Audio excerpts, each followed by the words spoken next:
Hello. Okay, I want to say one thing. Couple of things, okay? I have aligners in right now, so if it's too annoying, I'll take them off. Hopefully it's not going to be too annoying. And hopefully I don't sound like I'm on any kind of a substance, okay? They are aligners. Because I know sometimes when Janae puts her stuff in and she comes on the auctions, I always have to announce, like, Janae's not on any medications. Hi, Rob. Hi, Deborah. So we are going to go ahead with the true crime headlines and everything. Hi, Meredith. And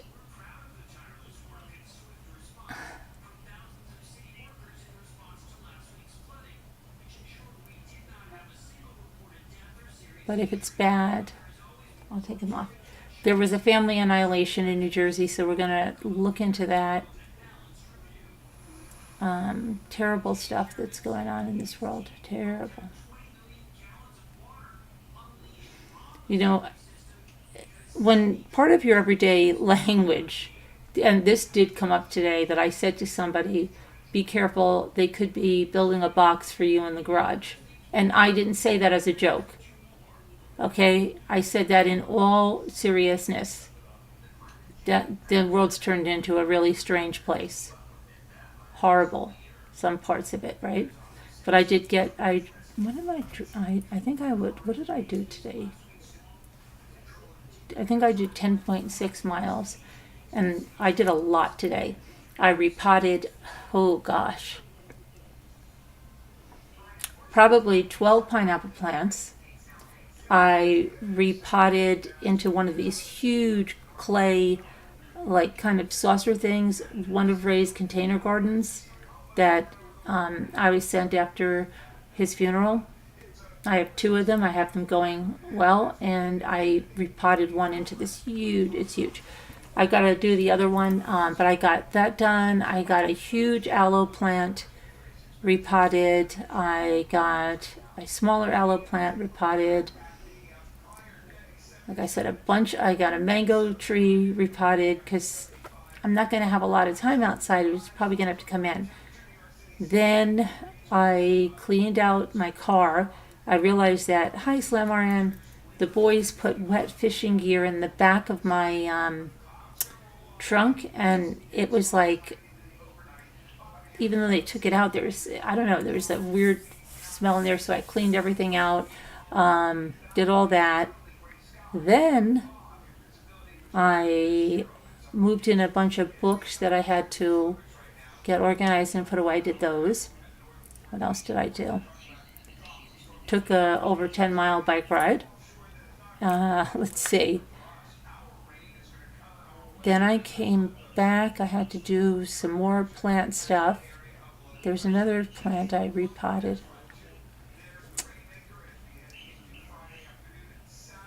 When's the rain coming? Uh-oh. Cold front.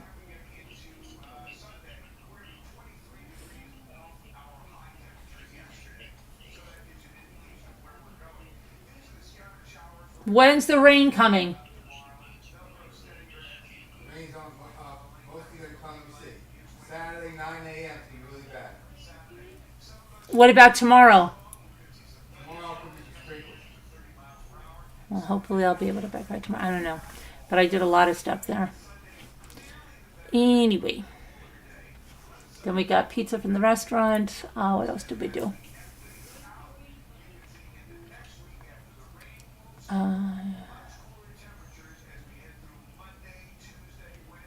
Then I had to make a bunch of calls.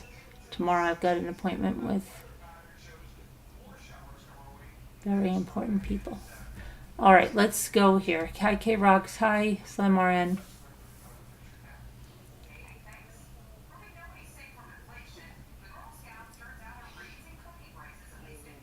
They're raising cookie prices. Girls. Okay, I'm sorry. Jimmy's got this on. I can't even concentrate. It's so loud.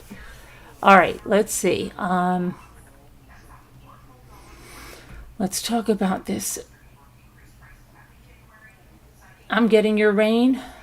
It's gentle rain. Is it gentle rain? It doesn't sound like it's gentle rain. How gentle is the rain? Yeah, okay. I don't think so. But we'll see. All right, let's talk about what's going on in this crazy world of ours. So, okay. We'll do the Lori Vallow is filing her appeal. Okay. Now,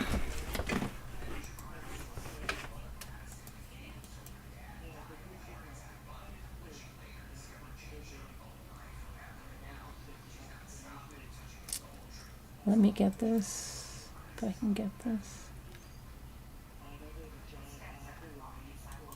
So here is the image of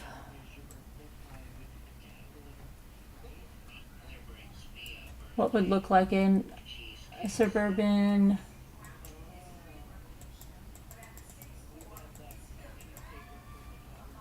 development. This is in Plainsboro, New Jersey. And you got your Toyota Sienna minivan there in the driveway, right? And I think things are like okay, right?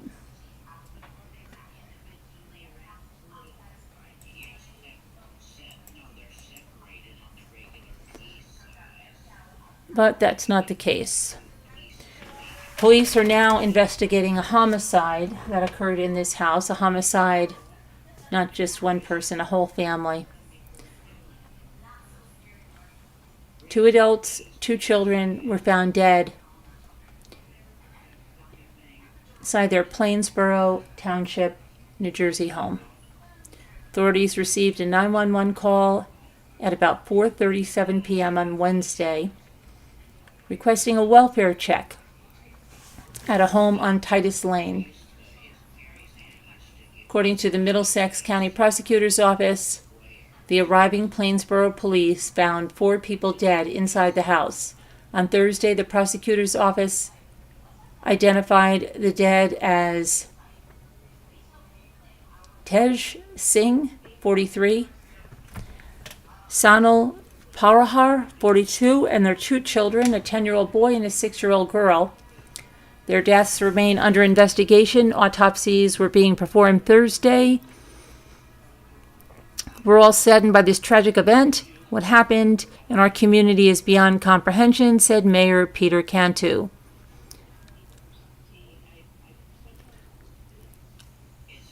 Law enforcement indicated the husband is accused of killing his wife and 2 young children before turning on himself. Family members said that the parents were a happy couple and they both worked in IT, one in human resources. The husband was active in the community and the PTA at his children's school.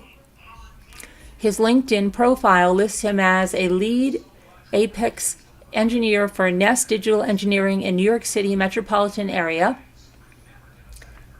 Now the police chief of Plainsboro, Eamon Blanchard, said, "Please be assured this is an isolated occurrence and there are no additional concerns for the safety and well-being of the community related to this incident." A neighbor said she used to see the children playing outside and the family had many friends in the community. "We used to see them, happy family with kids around. The kids were always out playing happily."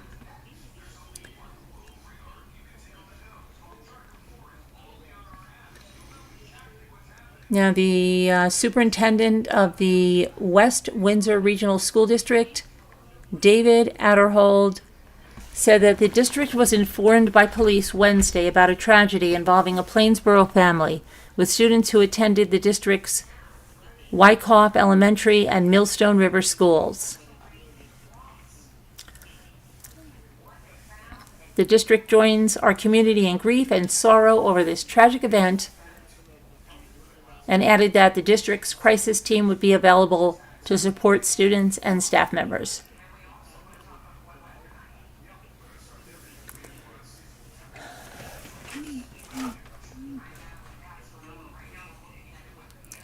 So the cause of death has not been determined, and again, no threat to the public.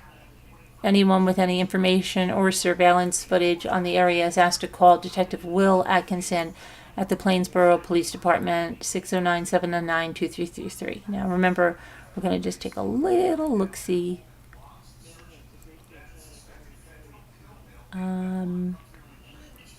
Just a tiny look into...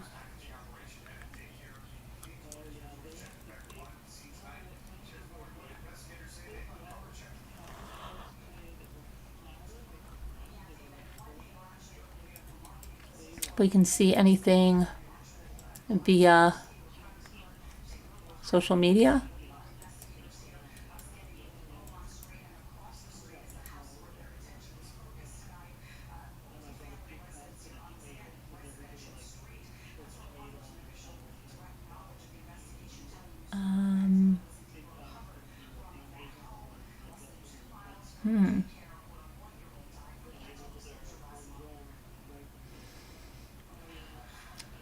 Okay, so it shows the family.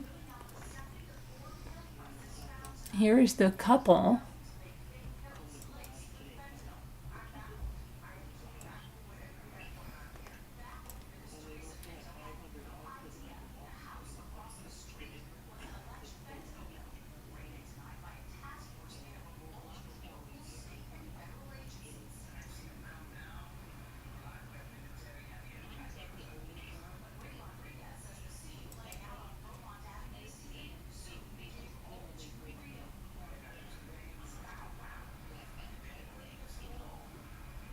And let me see here. What is this? Why cops? Well, apparently, there's also video of him. I guess they did their PTA meetings via, looks like Zoom or something, but he's tagged in these PTA things, so.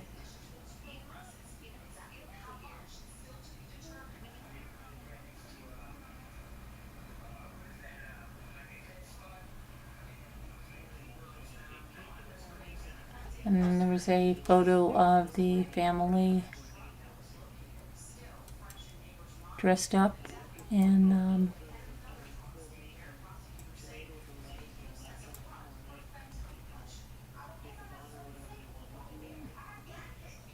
I assume, I don't know, maybe that was some kind of a, thought it was Halloween at first, but then I see these trays of food over here, so I'm not sure if they had one of those spray parties or something.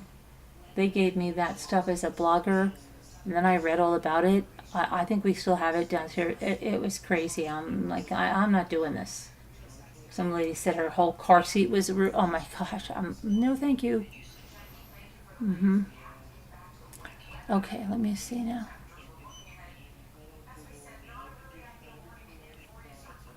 So let's see what else we have. Very sad situation that people have to turn to that, you know. But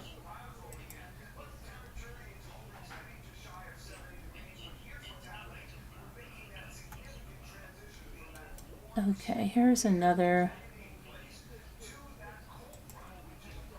Oh my gosh, Jimmy has this weather on. I've got to keep hearing about this cold front. I don't want to hear about it.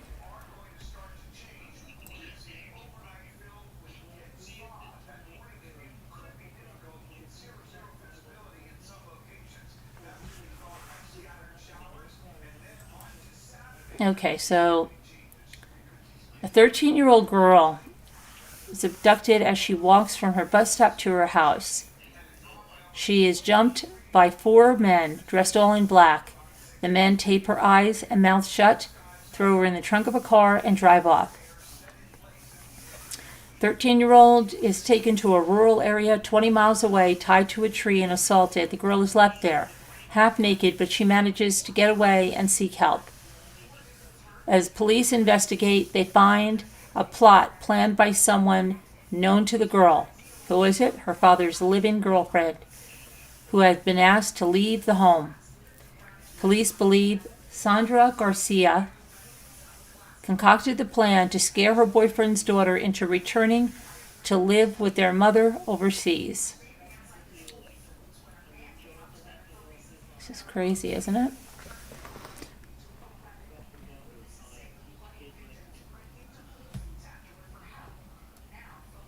So let's go over here. All right, and let me get this. The sister of the 13-year-old girl.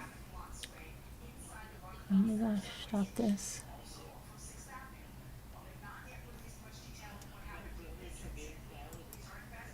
My thing just stopped for a second.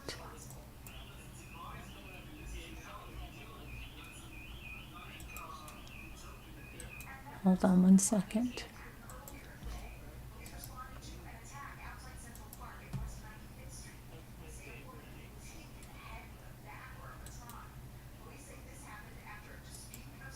I forgot to tell my daughter about something that I wanted to tell her about. So, where are we? Move this. No, thanks.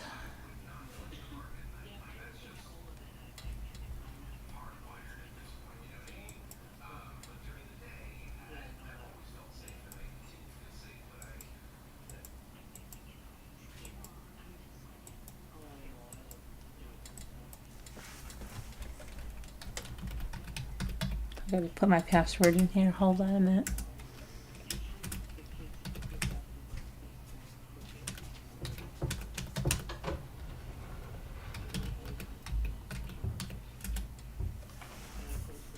Okay. Oh, I did. Leave me alone now. Thank you. No, please leave me alone. All right, so the sister testified Monday that she was troubled that her father's new girlfriend didn't seem too concerned the day the teenager went missing. Former girlfriend Sandra Garcia and her son, Mark Anthony Roque, are charged with several serious felonies that could land them in prison for the rest of their lives. The prosecutor, Adam Christopherson, alleges that Sandra Garcia wanted her new boyfriend, who was Swedish-born executive Johan Gidsted, all to herself. I just want to say, if you're just joining us and I sound funny, I have liners in. If they're going to cause me to speak a little crazy, okay? If they get too annoying, I'll take them off. Her plan was to scare Gilsted's two young daughters, who were 10 and 13, so severely that they would want to live permanently with their mother in Sweden.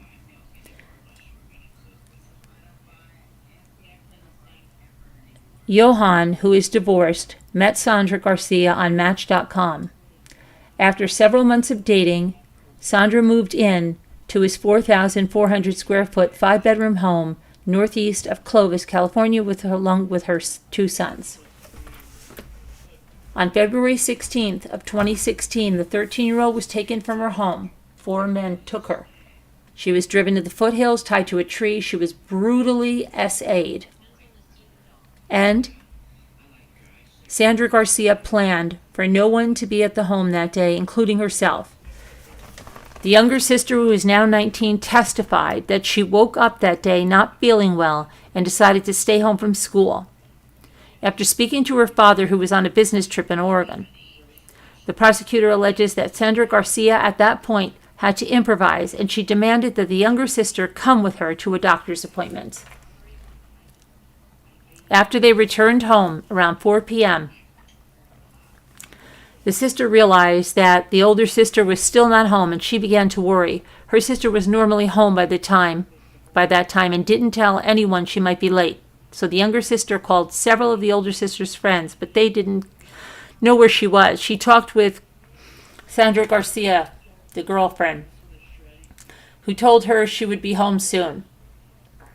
She was really calm, and it made me sick to my stomach, she said. Prosecutor Christopherson asked if Garcia was doing anything to try and find her sister. No, she replied. She was just sitting on the couch on her phone. The 13-year-old who was kidnapped was found later that day. She was taken to a hospital for treatment. Along with being SA'd, she was struck in the face several times. Although the two sisters are very close, the sister that was abducted did not share the details about the SA until a year later. Defense attorneys Jan Schraberman and Woodrow Nichols have made an issue of why the sister didn't immediately reveal the details of the SA to her family and law enforcement. She testified nearly 2 weeks ago that she was severely traumatized and couldn't talk about what happened to her until later. The trial is expected to continue this week and next. In Department 74, the courtroom of Judge Alvin Harrell III. Still to testify is Miguel Carriedo, who is one of Garcia's co-defendants, until he agreed to a plea deal with prosecutors. He recorded his conversations with Sandra Garcia, who's his cousin, as they discussed her ideas for how to force the children back to Sweden. Miguel pled guilty to conspiring to commit a crime and torture. Garcia's other son, Brandon Roque, pled no contest to conspire to commit a crime.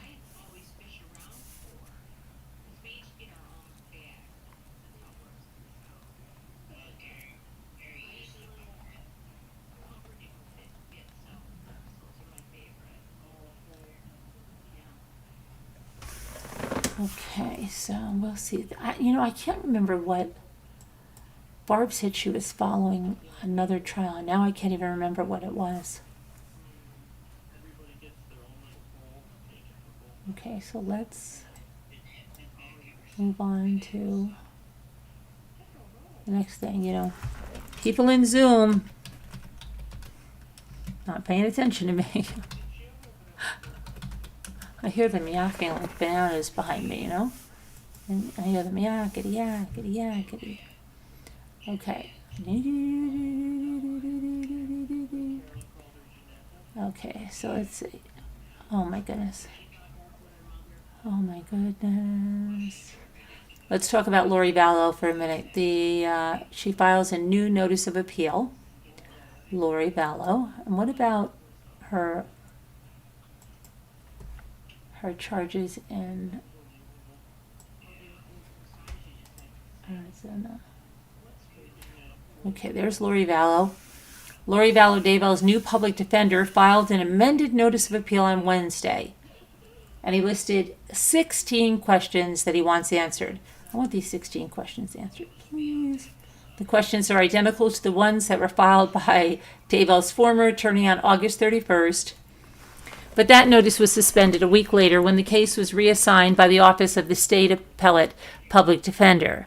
The new attorney there, Craig Durham, requested an extension to file the notice of appeal, which was granted on September 21st. Among the issues listed are questions surrounding decisions about Vallow Daybell's competency, whether her right to a speedy trial was violated by the court's decisions, several questions regarding the technical details of the conspiracy charges and alleged conspirators, and whether the sentencing court properly reviewed evidence, and if it abused its discretion in handing down the 3 life sentences without parole. Lori. Okay, so let's take a little look-see. Take a look-see.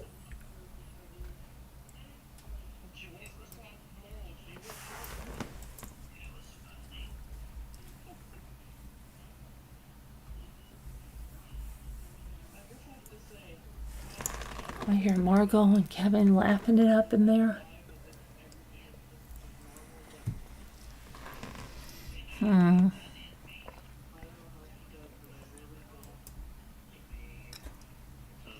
Okay.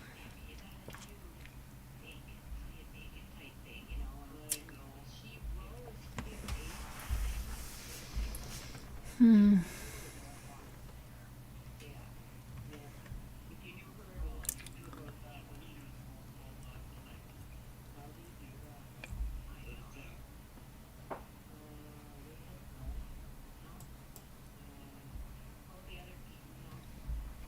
let me get this now.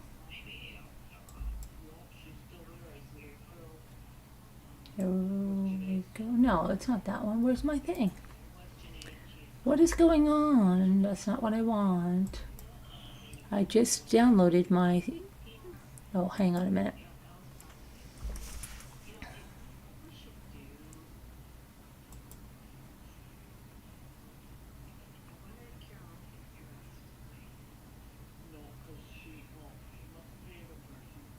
Yakety, yakety, yakety, yakety, yak, yak, yak.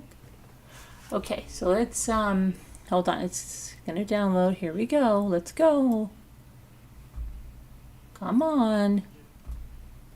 Now I've got 2 of them downloaded. Okay, that's good. It's always good to have copies of Lori's appeal. Let's pull this over. Lori's appeal. Here we go. Now, this is in the District Court of the 7th Judicial District of the State of Idaho in and for Fremont County. The State of Idaho versus Lori Noreen Vallow, aka Lori Noreen Daybell.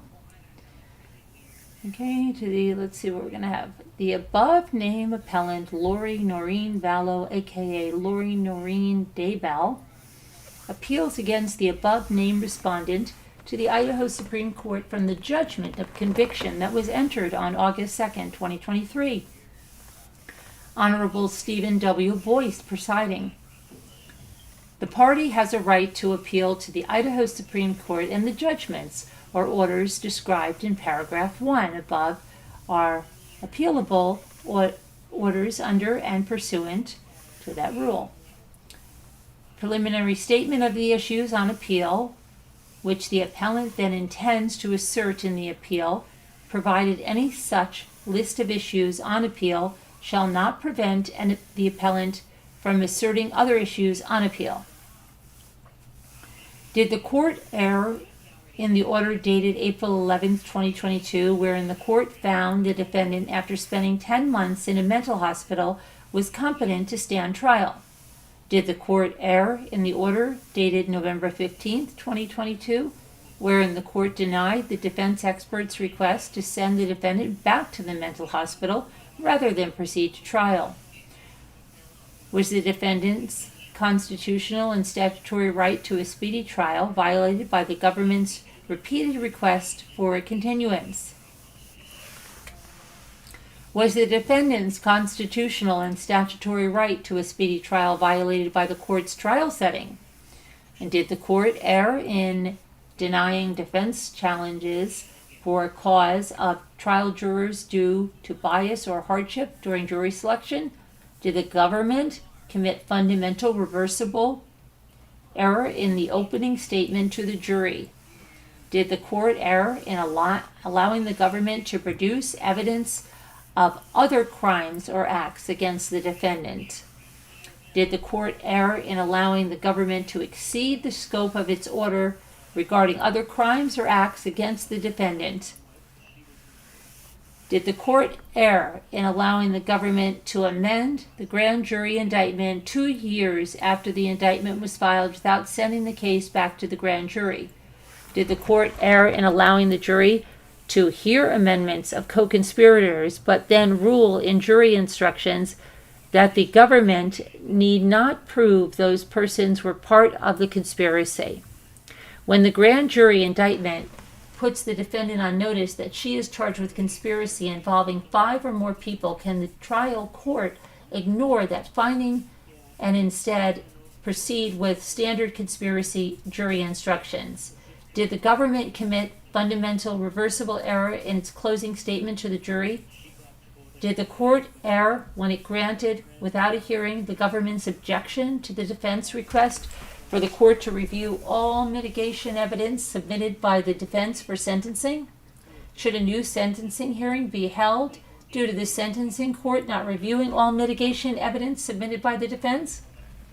Did the sentencing court abuse its discretion by ordering the defendant to serve 3 consecutive fixed life sentences without parole? Did the sentencing court abuse its discretion when it ordered the defendant, who had been found indigent, qualified for a public defender, and had just been ordered to serve life in prison without parole, to pay $165,018 in fines and court costs? There is a portion of the record that is sealed, including all the mental health reports of the defendant and the pre-sentence report.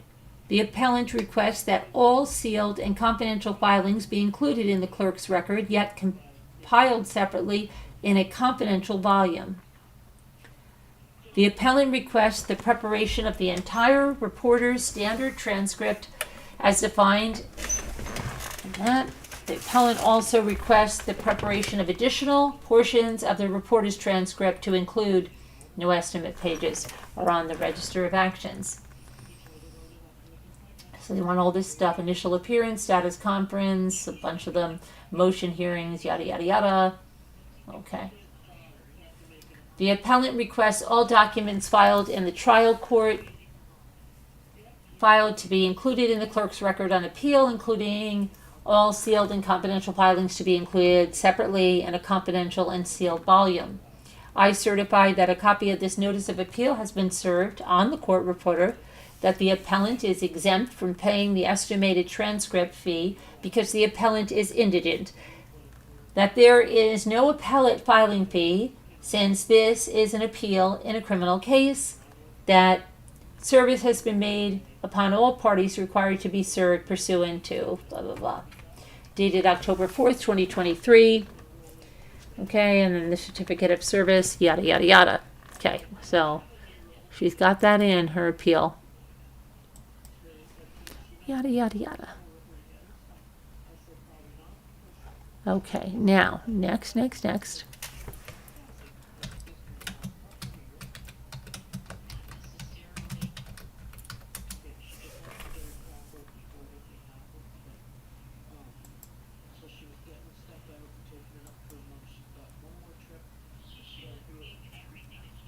All right, let's see here. We've got... I hope he's okay.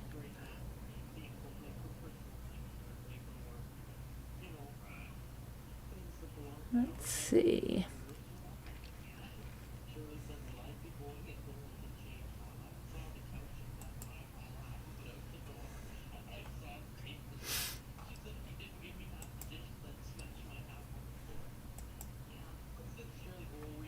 Oh my goodness. Yakety, yakety, yakety, yakety, yak, yak, yak, yak, yak. Okay.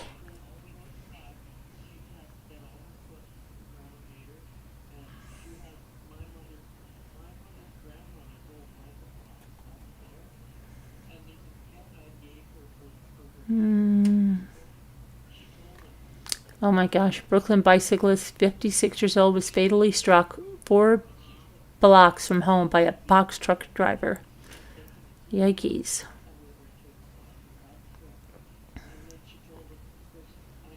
Crazy. All right, let's see what else we have.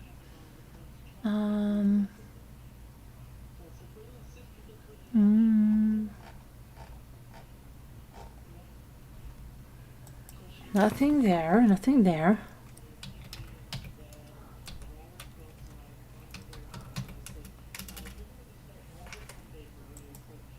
Okay. Let's do this.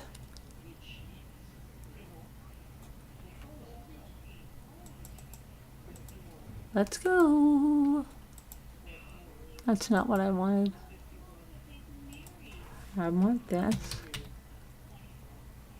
Oh my goodness gracious. Sorry guys, I'm trying to get to the next thing, but it's driving me crazy. There we go.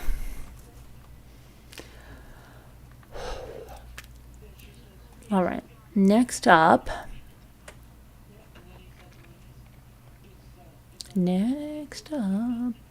Okay, here we go. Come on. All right. Yada, yada, yada, yada, yada, yada, yada.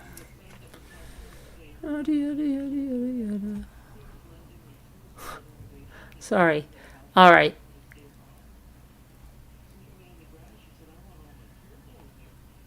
Okay, so let's talk about this. This right here is just another reason why we need to teach, and I know it sounds crazy, conflict and resolution, basic problem solving, starting in kindergarten, on every level, all the way up, because apparently a lot of people missed I don't know, how most of us kind of learn how to handle things in an appropriate way and in an inappropriate way. And to talk about that, I do want to talk about, I'm going to talk about YouTube problem solving at the end. Okay? Somebody remind me. Okay, but this woman right here could have probably used that type of education, because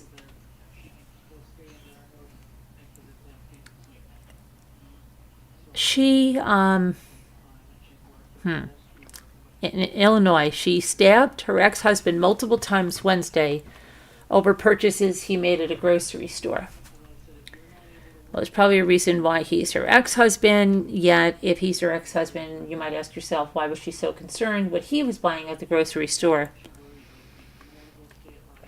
But anyway, Julie Anderson, 46, was arrested at an Antioch apartment and charged with aggravated domestic battery, battery with great bodily harm, and aggravated battery with a deadly weapon, i.e. knife. Okay. The Village of Antioch Police Department was called about 5 p.m. to the Joanna Court Apartments, where officers found the victim being helped by a neighbor who was applying potentially life-saving first aid with a tourniquet to his leg. Anderson's 42-year-old ex-husband sustained stab wounds to his back and leg. The stabbing occurred in her apartment, and the former husband fled to a neighboring unit. Anderson allegedly stabbed him after an argument that started over his grocery store purchases. Despite the pair being divorced from each other, they still maintained a relationship. They don't say what kind of relationship it was. That doesn't sound like the best, right? Authorities didn't say what specifically the ex-husband bought that prompted the violent dispute.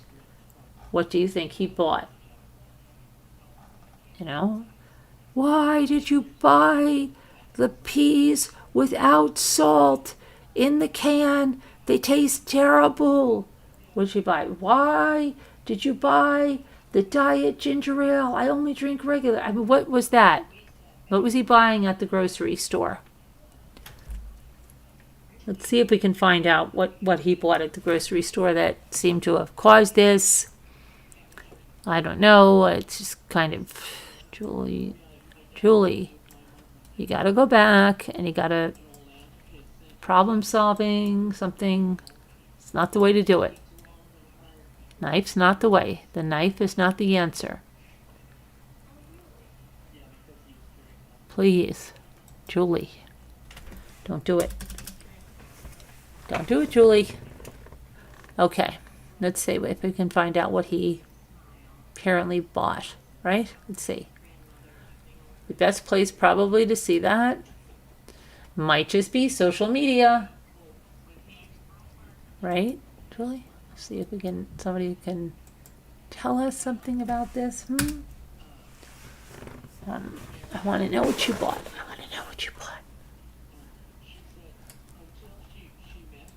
All right, let's do this now. Here we go. Here. Diddly diddly dee. Okay. Let's see that. All right, here we go. Let's see if somebody over here can tell us. I wonder what he bought, somebody said. Yeah. Let's see. Oh, I don't know. I don't think anybody was. Was him being taken out by the ambulance, somebody said. I saw your story. That's crazy. Were you the neighbor that gave him assistance? No, it was a different neighbor. We really didn't know anything. Honestly, we thought he was taken away due to an OD. Her and I were good friends for a while and recently had a falling out. We all have our demons, and it seems hers finally caught up to her. It seems so. Too bad someone had to get hurt. I hope she's able to change her ways.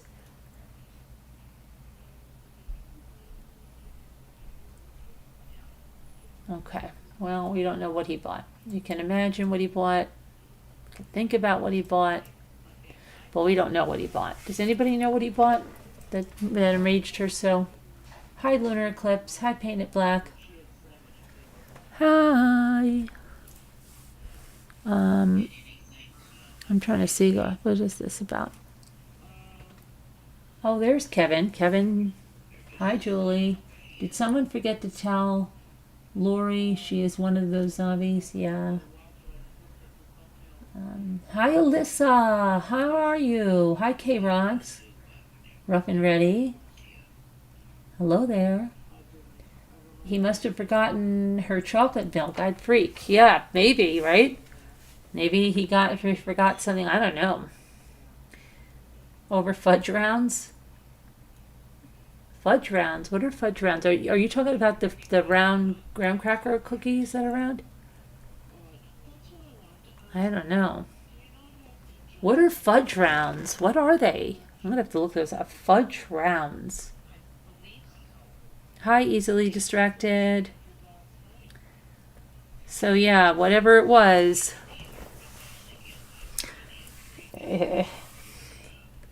She was going to get the knife. Well, look at her arm, though. I wonder if she always wears that thing on her arm, or she's like, I don't know, that's where she hides the knife. Maybe she hides a knife there. I don't know. You're good. You're not working, so you can come on more again. Yay! That's good. Oh, that's what you call fudge rounds? Oreos and chocolate? We call them fudge-covered Oreos. Do you remember the Mystic Mints? I used to think I uncovered such a caper because if you would bite off the chocolate, there was an Oreo underneath. And it didn't say Oreos, but they were Nabisco product. But it never said Oreo. And I go, oh, look at these fakers. This is an Oreo in here. And they don't... I thought I had discovered, I don't know. Crazy. But they don't have Mystic Mints anymore. But I think they have mint fudge-covered Oreos or something. I don't know. I don't know. And if my aligners are too much, let me know. Okay. Oh, dear. Wow. Who remembers Lou Ferrigno? Do you guys remember Lou Ferrigno from the Hulk?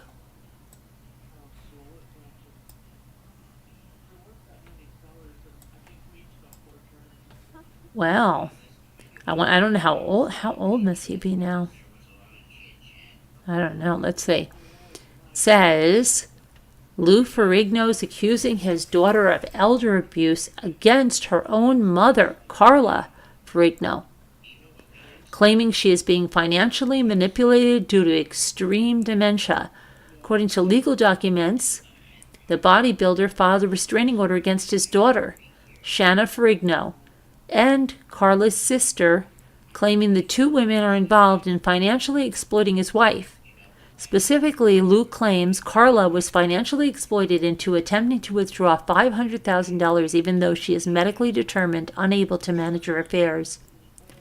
She has been isolated from her husband Lou and has been unduly influenced into villainizing Lou and acting hostile towards Lou, adding, these emotional and psychological tactics are elder abuse, harmful to Carla, and are probably progressing her already advanced dementia.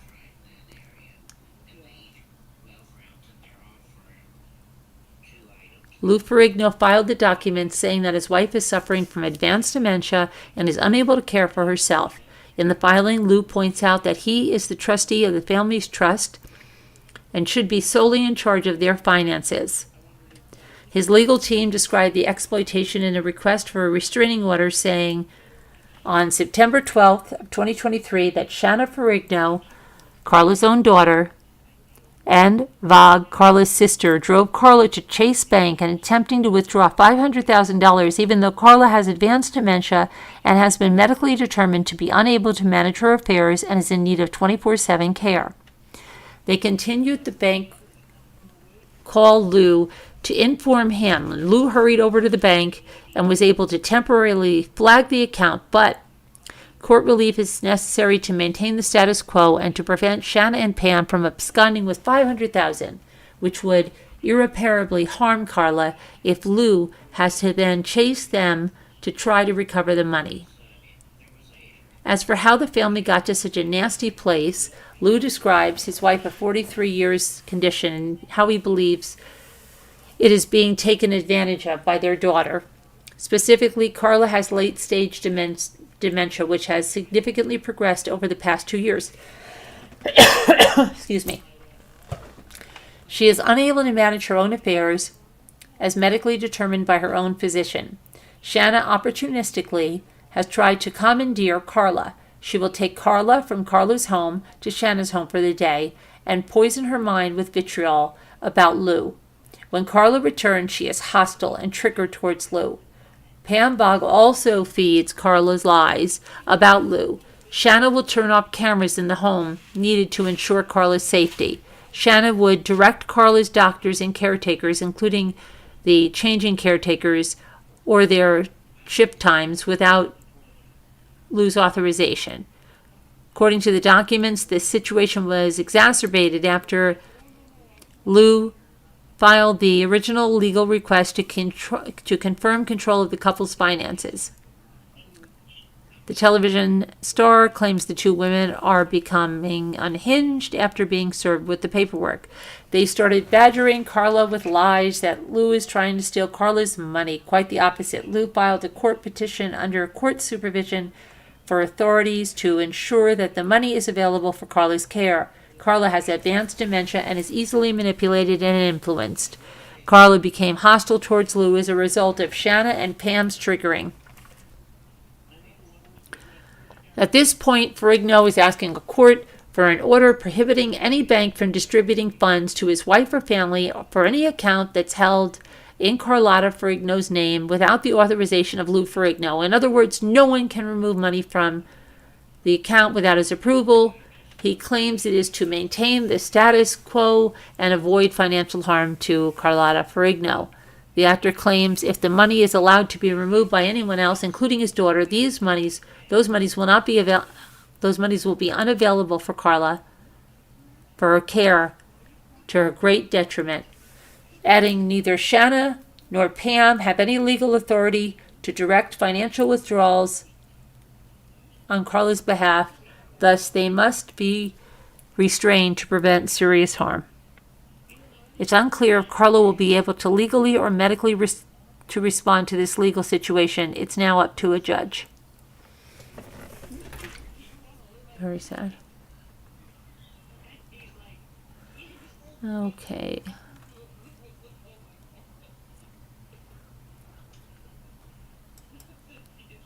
I don't know why I was like so up and ready, and now I'm like, I feel tired already. What is wrong with me? Nick Butkus is dead. Dick Butkus is dead. Legendary NFL linebacker dies at 80. Huh. Let me see something that's not good. All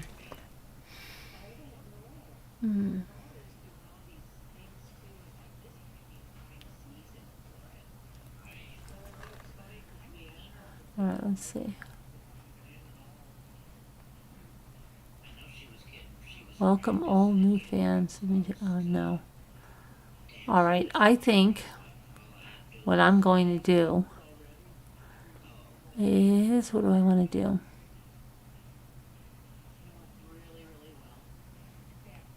Okay, let's see. Everybody's yakking. All right, how about we do, let's see, leaves nothing to the imagination. All right, let's go back.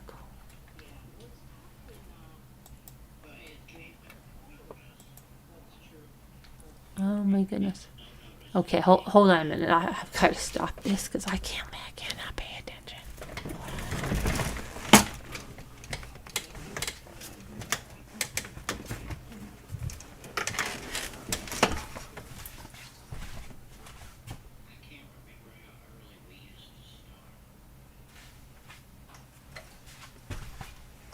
Yakety yak. Sorry, they're yakking it up in the Zoom. I'm gonna have to shut it off. Okay. All right. Let's see what else we have we can talk about. Okay, if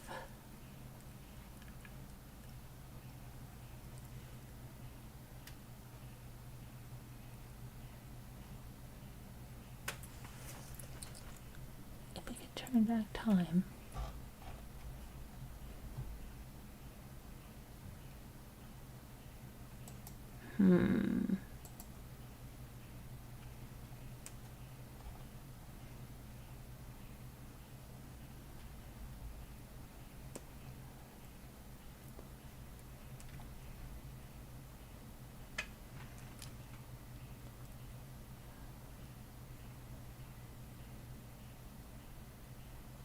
All right, so okay, I'm going to ask you something. Is anyone looking for... Oh no, I want to tell you about YouTube problem solving. Okay. Let me find this. Okay, so tell me what kind of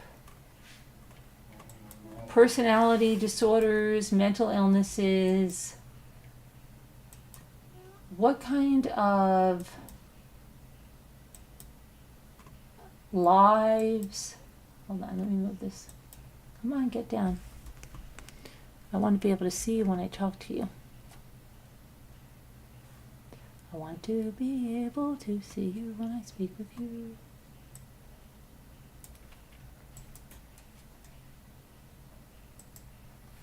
Okay. So let's see here. No, I just closed all of my Google Chrome, went away. All of my Google Chrome went bye-bye.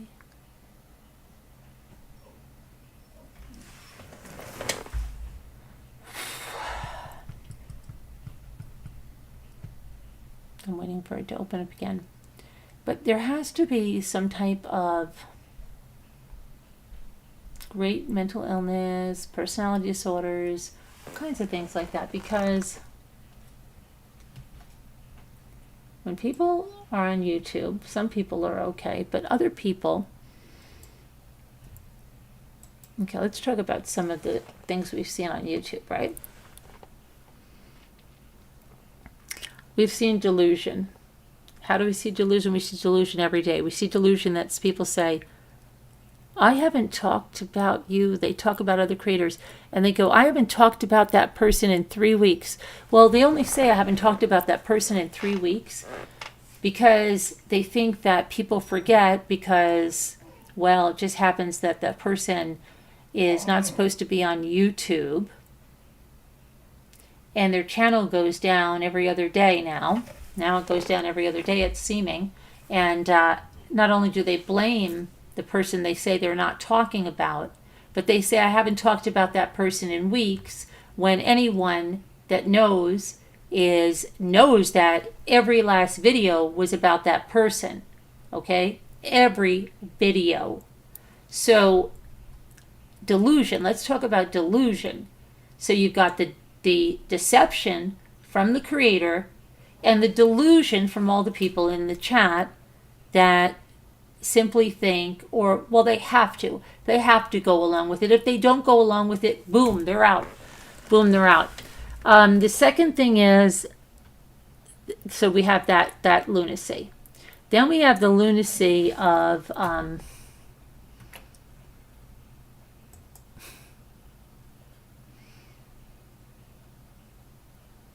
oh, there's so many names, but see, I don't have to.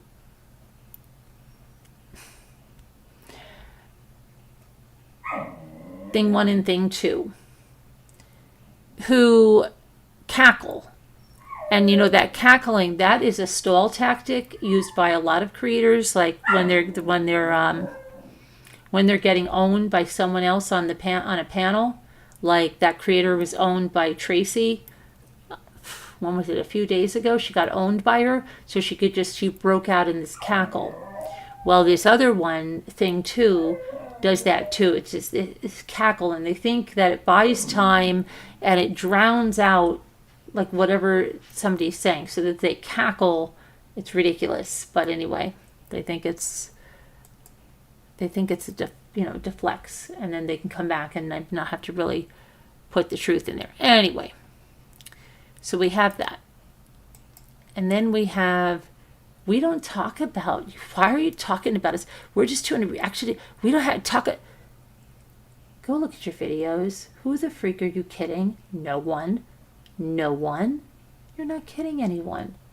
And the reason, Wendy, why you have so much fun trying to make me look in ways that you want is you're so damn jealous. Yeah, you heard me, girl. You heard me.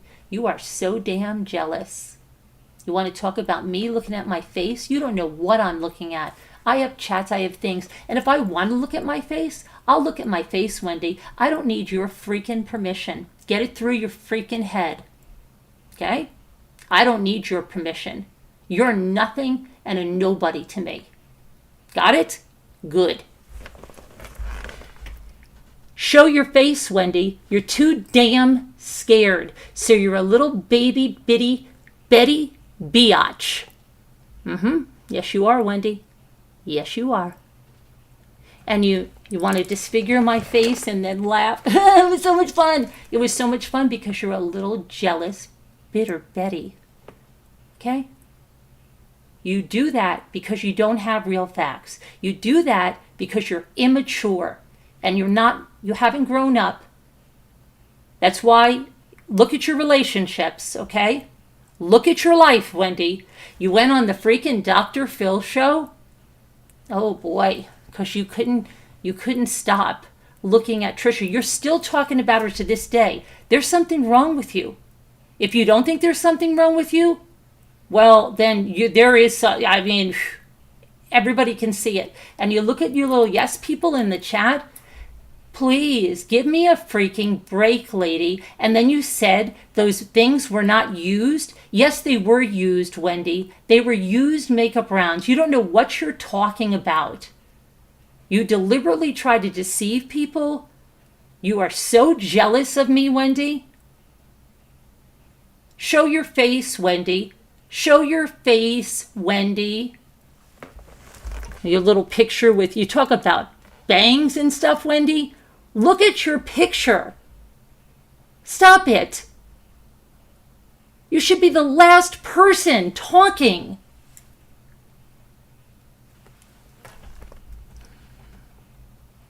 You can only show a picture. And you must think that picture is good because you wouldn't put it up there. We've seen you on Dr. Phil, and I've heard about another meet and greet photo of you. Right? Why don't you show yourself? You're not secure enough. You're insecure, and it makes you feel better to tear somebody else down. Yeah, it does. Yes, it does. The way you had all that rage, calling me all those names, because you're insecure.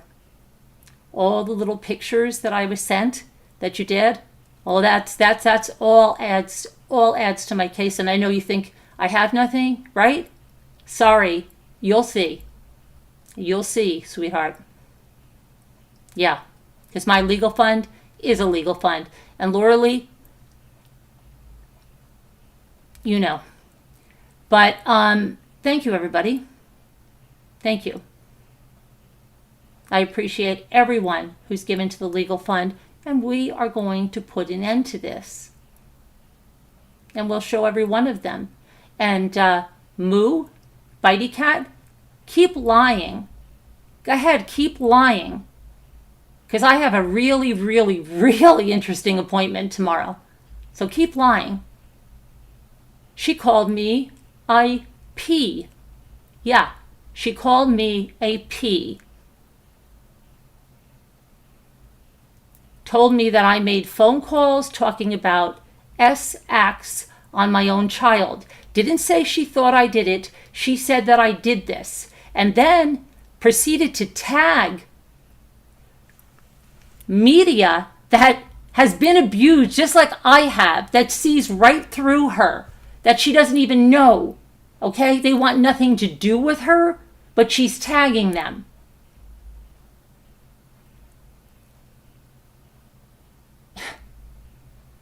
All the stuff you said about your sheriff's office, yeah, I think you'd want to hear a phone call that I have.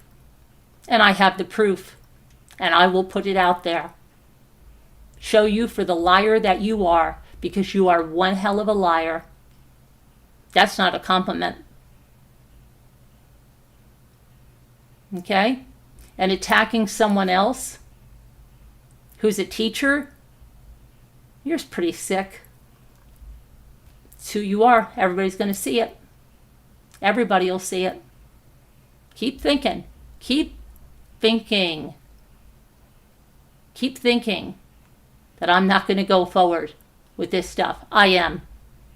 And you know what? Every day you tell me just how successful I am, because not one of you can stop talking about me. I live in your heads. You have me on your mind 24/7. In a way, it's flattering.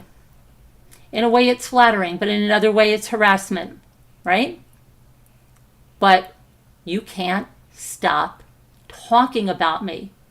You're going to talk about me tomorrow. I'm going to be the subject of your videos. I'm going to be the subjects of your community posts. I'm going to be the subject of everything, because you can't stop thinking about me. And that's the ultimate success, my friends.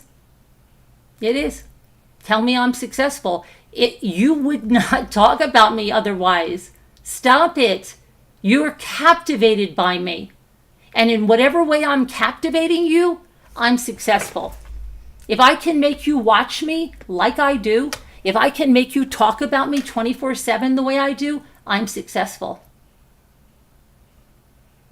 All the crap you say about me, it's just projection of what you feel about yourself. You're circling the drain. Your channels are off YouTube. Nobody's watching you. Unless you talk about me, you won't have viewers, right? You talk about me, you get viewers. That's it. So let's talk about problem solving. So problem solving on YouTube, you have 30, 40, 50-year-old women. You have these women, maybe some men involved, and let's say there's a slight. Okay, so it could be you have a content creator, and you have moderators, and then you have people around the channel that are there, or they're regulars. And so let's just say among moderators, you have 20 moderators or 25, whatever you have. There can be conflict with moderators, okay? Because some people, and I've noticed this, I don't have control issues because I have too much control of my life. Okay? I have always had positions where I've been in control, and I've never felt like, oh my gosh, I need to get this control.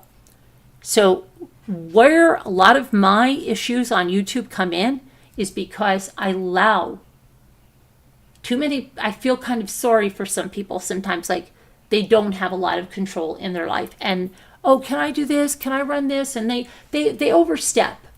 And I don't always like say, okay, please don't do that. Let's not do that. And that's to my detriment. That to me, that's my detriment, because I should say like, hey, wait a minute. I don't want to do that here. I don't like that being happening here. Okay? But a lot of times I let things go because I don't want to, it's not a big deal, like, okay, you want to do that. But then again, when some people get a little bit of control, they think they want it all. And they want to like squeeze everybody out. I got this. This is my gig. And then you're running around. When did this become so and so's gig? Who made them the person there that were doing that? Okay, because I missed the memo that should have been a meeting. I don't know. I missed it, and then you've got like, okay, when you get to that point as a creator, this is something as a creator, you're at the damned if you do and damned if you don't moment. Okay, so if you say something to said person, most likely they're going to get, usually these people can't take any criticism, and anything you say to them, because you could say, and it's with a lot of people, you can say 99 good things to someone and one critical thing, and they are going to be focused on that critical thing you said, even if you're trying to help them with that critical thing.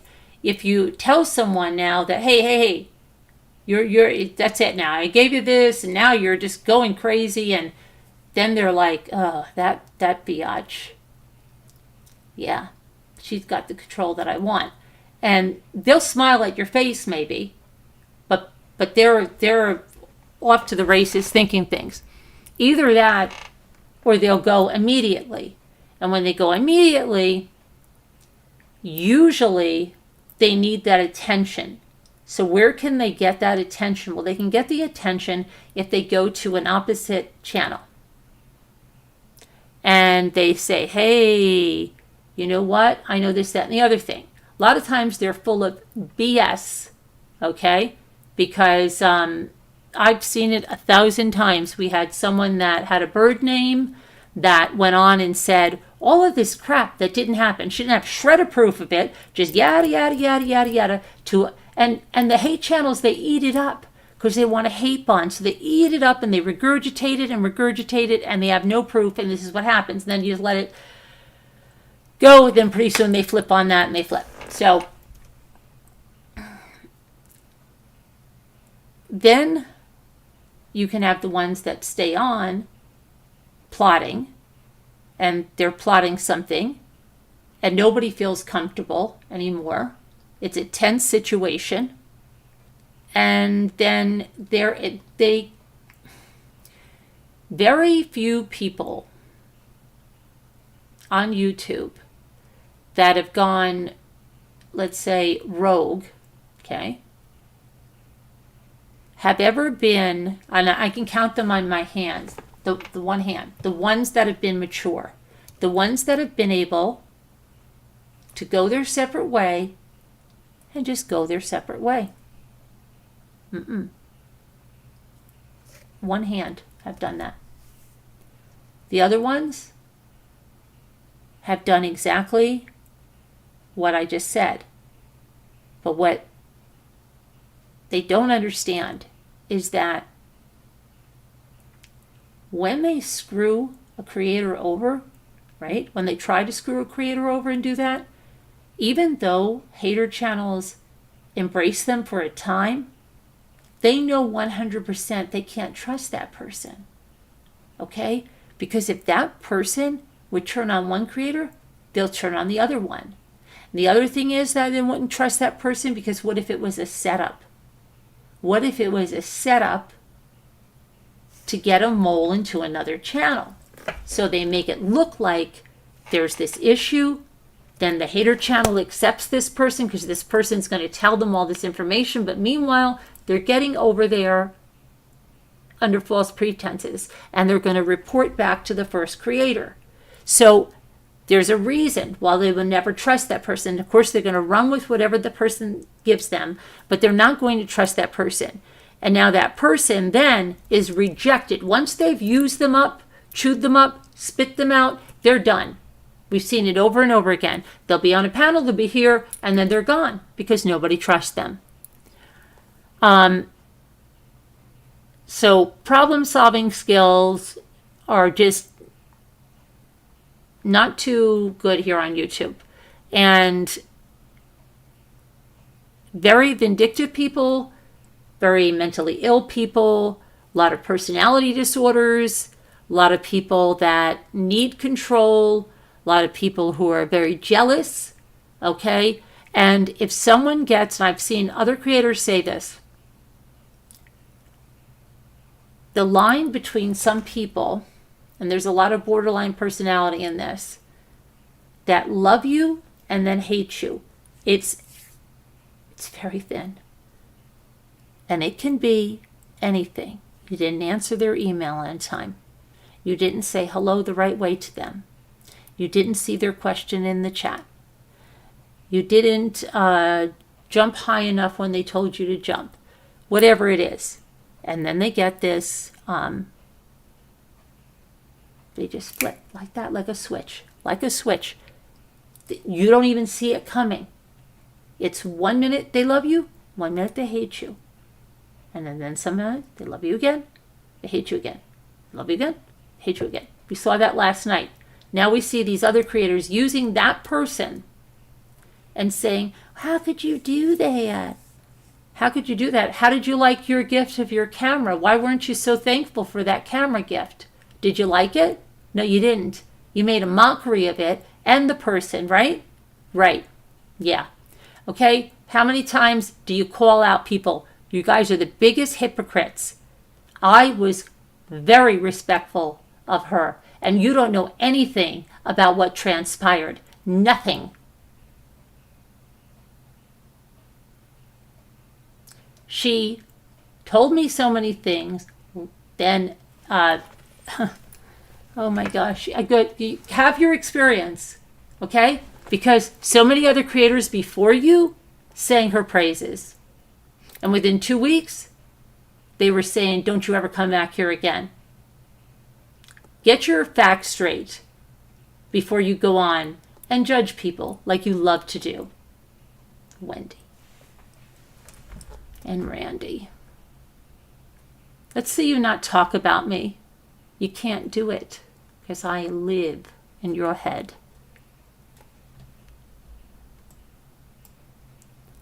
Okay, let me get over here. You know, one day, see, it's so easy to do what you do. Do you think it would be easy for me, Randy, to take your face and to take your Dr. Phil shots and your shots when you were on that other meet and greet and throw them up on the screen and have everybody in here laugh and laugh and laugh and say all these disgusting things? Randy, do you think it would be easy for me to throw a bunch of stuff together and put that on? Do you? Okay? Because what you guys are doing would be easy. It takes a lot more self-control to not give you a taste of your own medicine. But I'm telling you, maybe I'll give you the dragging of your life. Maybe I will. Maybe I will. Maybe Carolyn will. Okay? Because if you think I can't do it, I'll have you all crying. Want to bet? Okay. Keep pushing. Keep pushing me.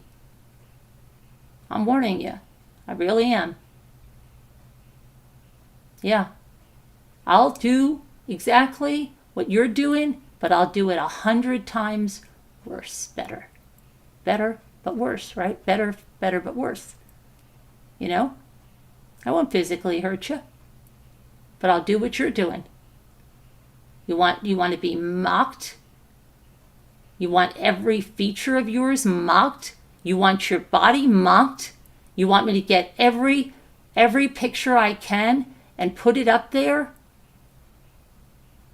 and alter it, put weird faces on you, right? Do all that? You want me to? You want the chat to unleash on you? You think we can't do it? That's what you think? You think you're so special because you can mock people?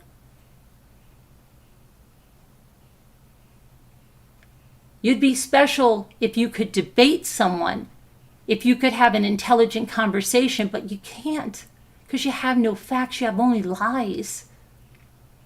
You wouldn't have to do that if you had facts. I've never seen one intelligent person behave like that, ever. You go low, you're in the gutter. You're always going to be in the gutter because that's the way you solve things. That's not a person that anybody is going to aspire to be. You're not going to be someone that's going to influence anybody with an education or power. Don't you understand that? No one's going to want you to do anything for them. And I'm talking about companies. I'm talking about professionalism. You're always going to be in that drama ditch. Yeah, that's where you're going to be. Because of the things you do. That's where you are, in a drama ditch, rolling around in the mud.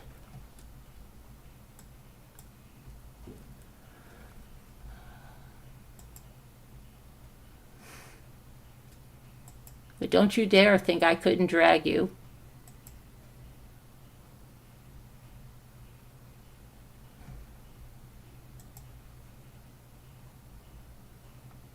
That's an easy thing. That's an easy thing. It's much harder to have restraint. It's much harder to talk facts.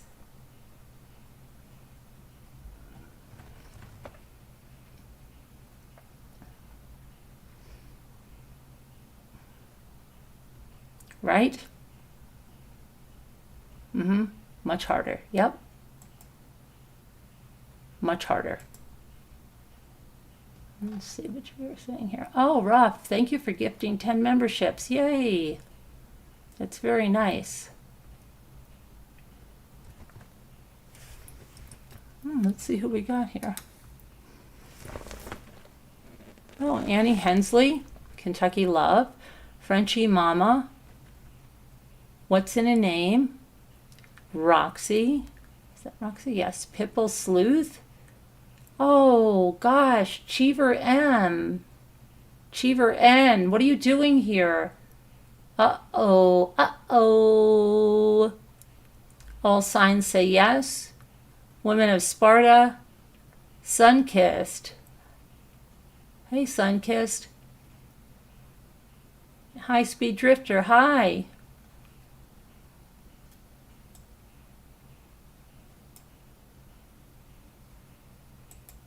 Oopsie.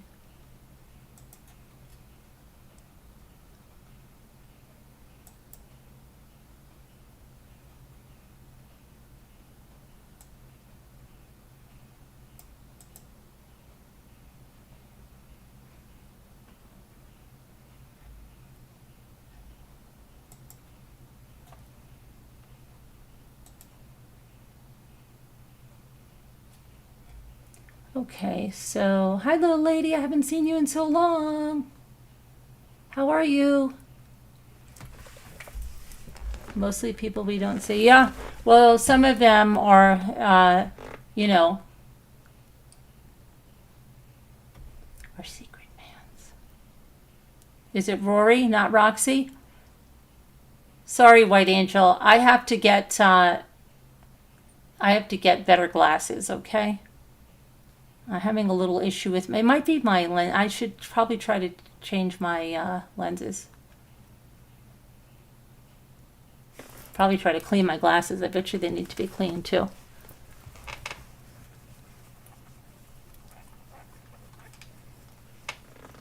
So, let's see. Little lady is such a cute. Oh, little lady is a very little lady. She's a very nice lady.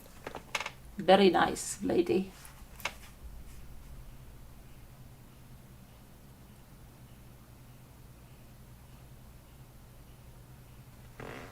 No, as you say, nosy people. Yes, nosy people, rough.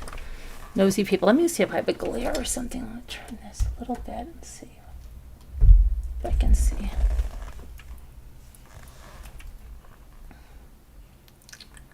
Like Angel Little Lady. Yes, he is. Kevin, what's going on? You guys are all yakking it up in there. Where are all the moderators? Uh-oh. Uh-oh. There's Sharon. We need some turkey legs.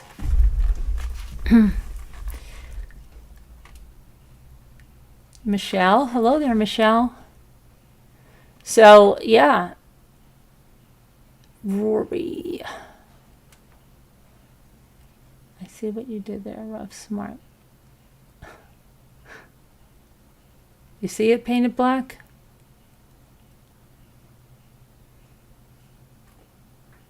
Hi, Billy boy. Mommy Rams. You bet. Ready to rumble, Billy boy. I can be ready to rumble.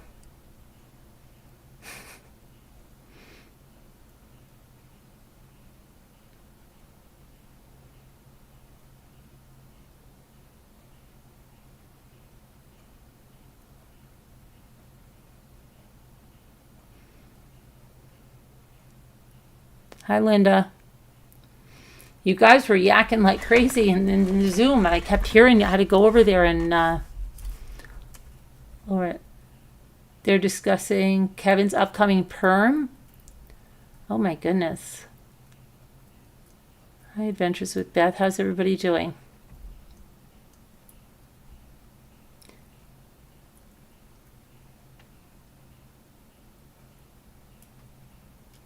So yeah, problem solving, right? So problem solving is on YouTube. I'm going to get them. I'm going to get them. Always remember there's a price. There's consequences for that. There are. And more, there's legal and consequences with the law, okay? And some countries more than others, right? Laws are changing every day.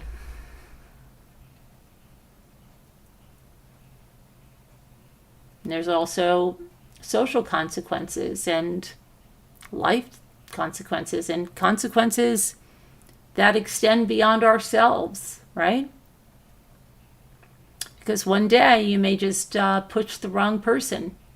And you may say, oh, I can keep pushing that person because that person is not going to do things that I do. They're not going to go low like I go. They're going to stay on that high road, right? So I could keep pushing that person. I can keep pushing and pushing and pushing that person. Well, maybe one day that person is going to just surprise you and push you back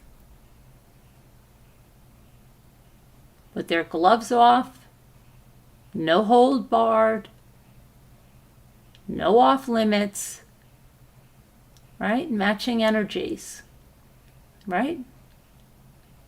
Yeah.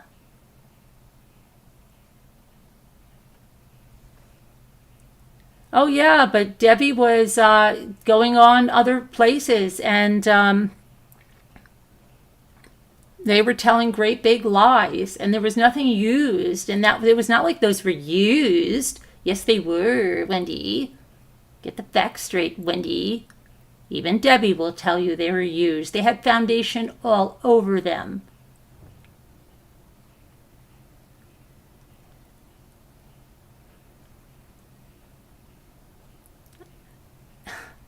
Such liars, double standards.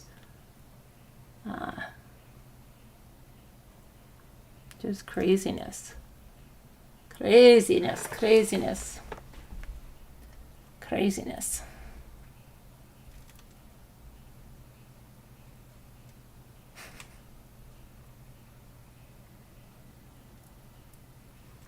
For somebody that doesn't watch me, you certainly watch me enough to try to put everything that I like in there, didn't you? You watch me constantly. You can't stop.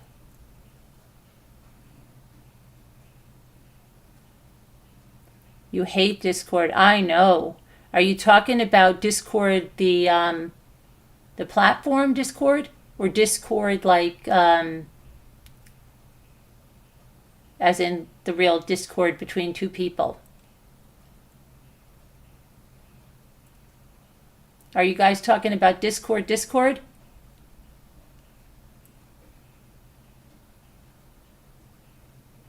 And you want to call me a scammer, Wendy?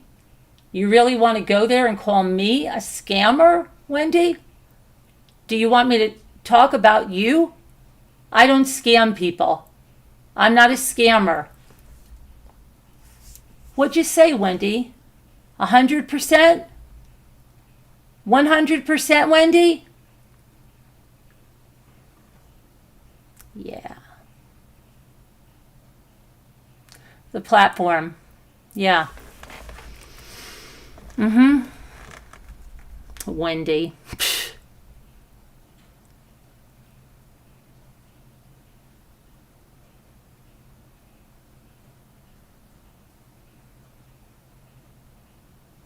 Oh, as in the human condition, not discourtesy. Yeah, I gotcha. The platform. The platform.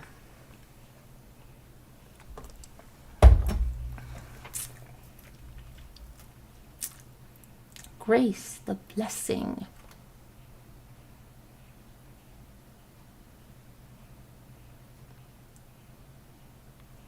Billy boy, I have my moments, and I think I'm tempered, right? I'm just not doing much of anything, but those that think I can't unleash, I can unleash. I promise you. I promise you. Anybody can.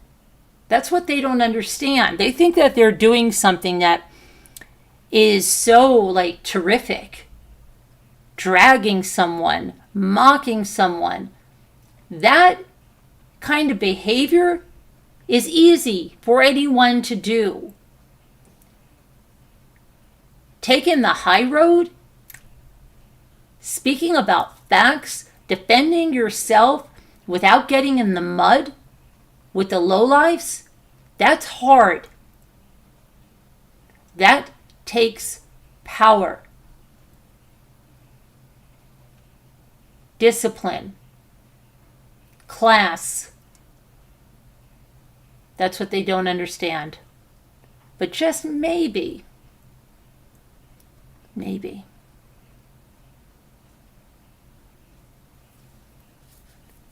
should, I don't know, give them a taste of it.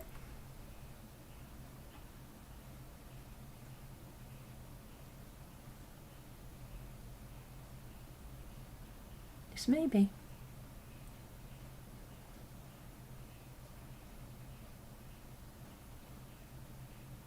Sometimes you got to roar like that lion, right?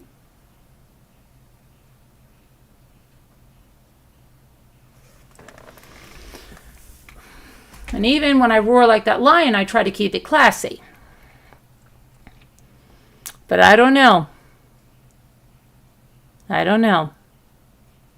Maybe it's time. Maybe it's time.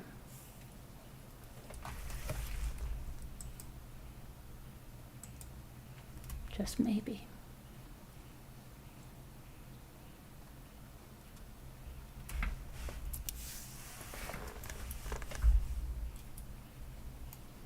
Oh my goodness. Maybe it's time. I have a freaking, look at this, Billy boy. I have a freaking AC/DC shirt on. I do.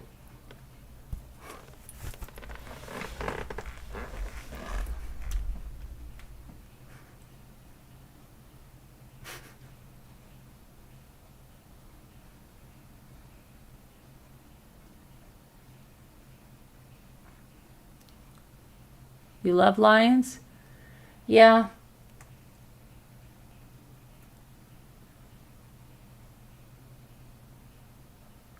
I don't know. We'll see. There's plenty if I want to do what I want to do. I'm definitely not the boss of me, but they can stop talking about me.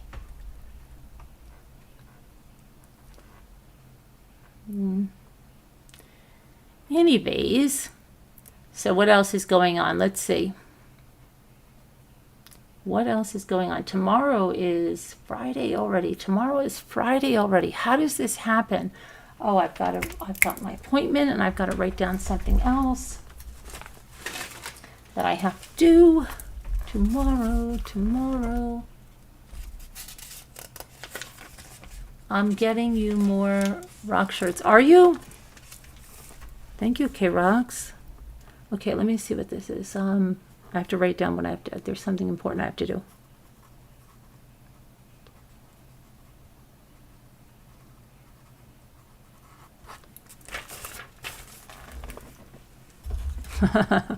Guns N' Roses next.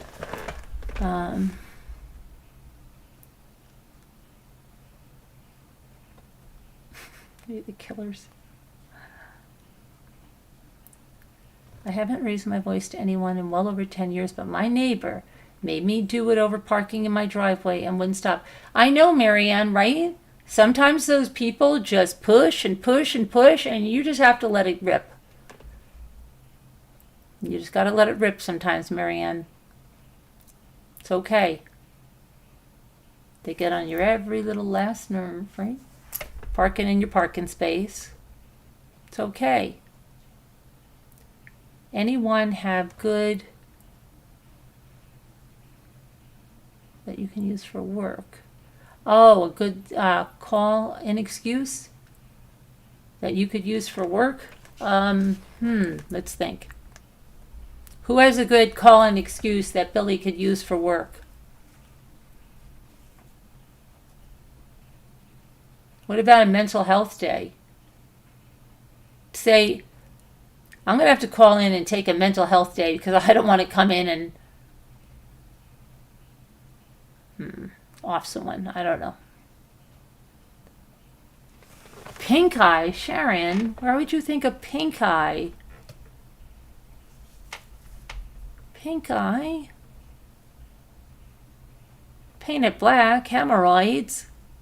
Really paint it black?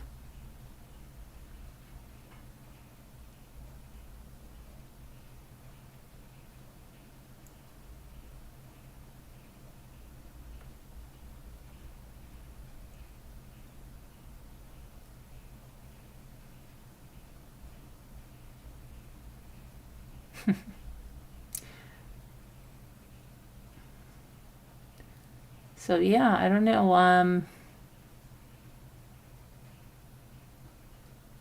No, I'm not on Discord. No way, 66 Slicer. Oh, did you get my 66? Did you get my PayPal request? You might have done it with the jars.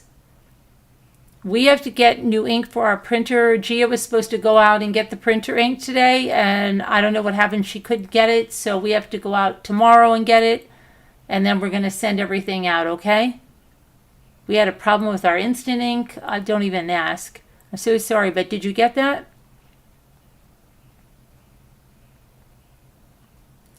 Nothing that'll be too bad if it comes back on you, so maybe say you got a headache.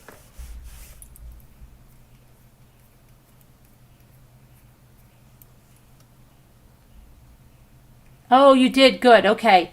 Yeah, I wasn't sure. I haven't been in my PayPal, but thank you, and I'm going to get that out to you. I have to sign the bottom of them because, you know, I'm a famous artist, even though I don't have it. But no, I am. I created them. So I will sign the bottom, and I will pack them. They're packed up, but I just want to make sure they're, after I sign the bottom, I have the packing materials, but they're in the box. That's how I weighed it. But I have to sign it and then repackage their jars, and we'll send them out. And hopefully they should be going out Saturday morning to you, okay? Sorry for the delay. Your setup is inconvenient, Slamoran? That's okay. Just glad you're here. That's good. Scooter had a, what did Scooter have? Grandparents' Day today? What'd she have? Oh, no. She had a play today. I think she had a play today, right?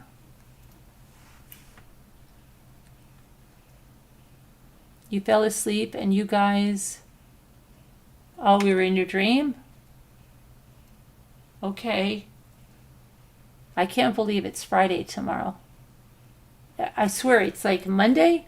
Friday, Monday, Friday. It didn't seem that way when we were younger, right? And going to school. It took forever.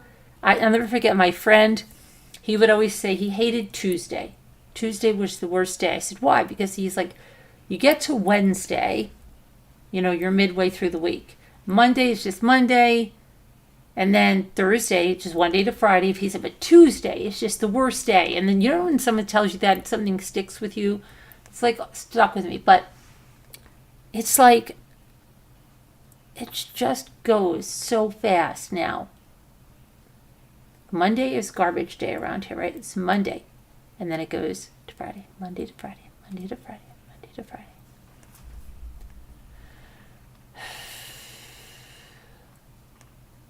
So fast.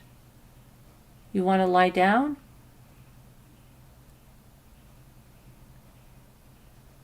I will be 10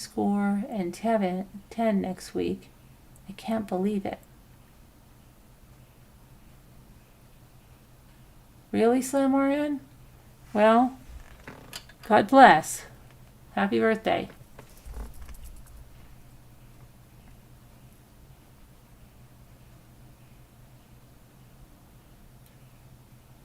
I'm going to probably have to take all my plants in probably by this weekend. That's such an arduous task. I asked see my son if I can give him like 2 pineapple plants. I have so many pineapple plants.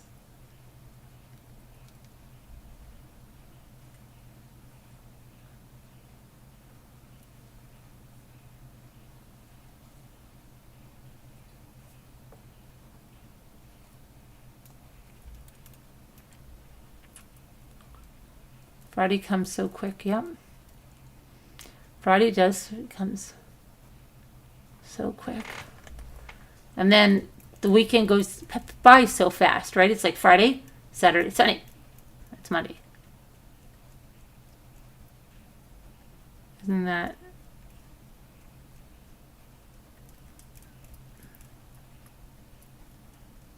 You want Painted Black to call in for you?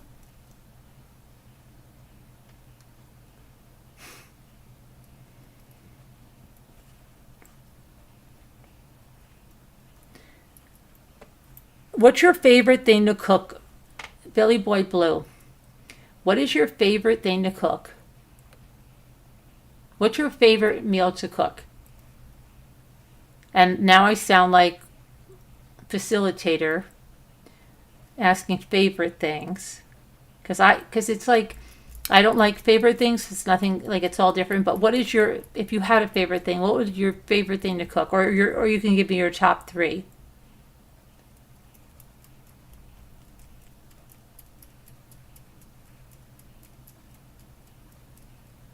You have to go in for your peeps? Yeah. Go in. Go on. That's an easy one? Yeah, I want to know. Ravioli. K-Rox likes to cook ravioli. Meatloaf is your favorite, Billy Boy? Really?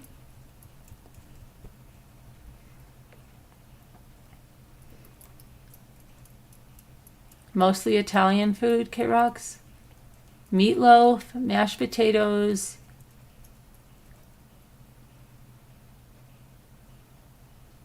And peas. And I talked about peas tonight yeah. Rice pudding is your favorite to cook, 66?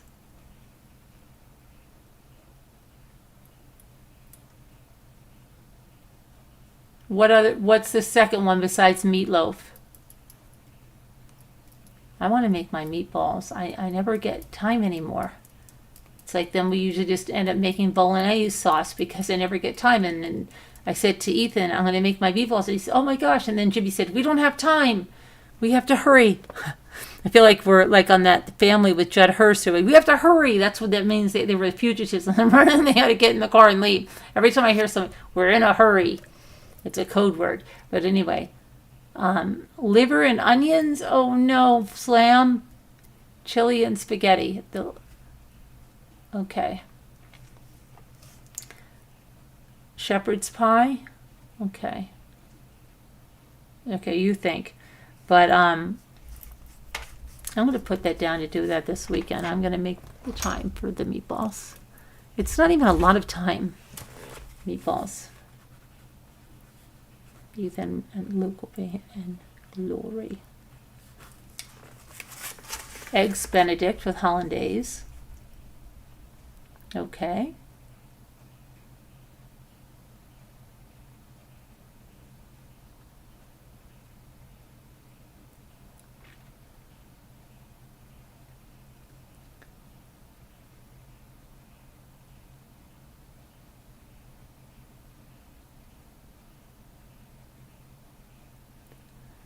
Ruff wants to know, what is Eggs Benedict, Billy Boy?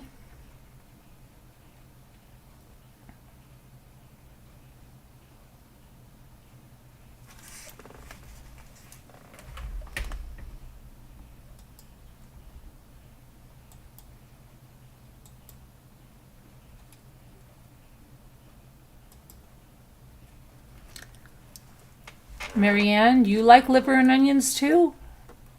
Roast and mashed potatoes, but I'm not coming to your house, Marianne, for liver and onions, please. I'll come for the roast, not for the liver and onions. You can eat salmon painted black? Good. Yeah, I know, rough and ready. I saw somebody. You ever look in the store what somebody's buying and you're like, you see them and you try to imagine the meals they're having while watching what they're buying, and just, I don't know, something I do.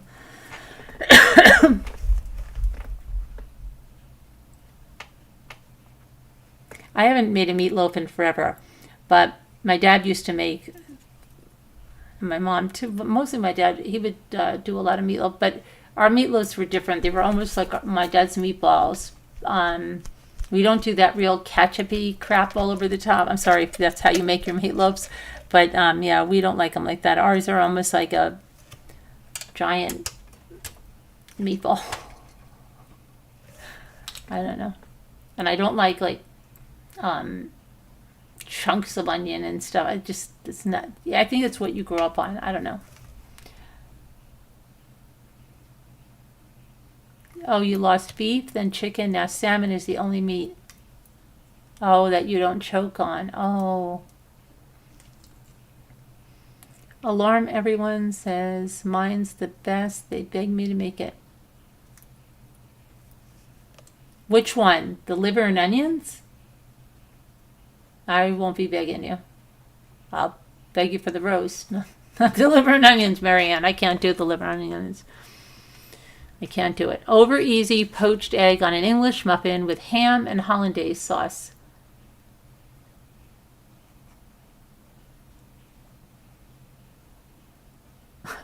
It's a little different because it's got the hollandaise.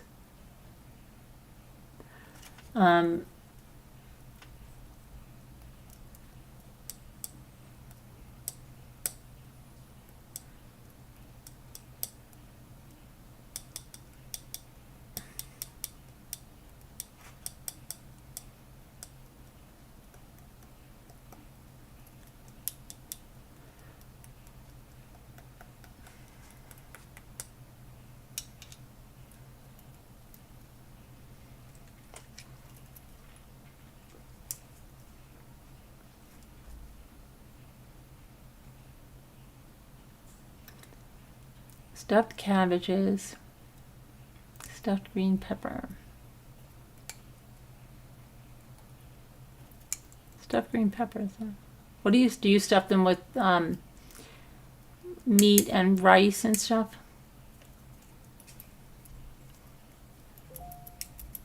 Do you have certain things that you can't eat? Like, there's many things I cannot eat. Someone else's, I can't.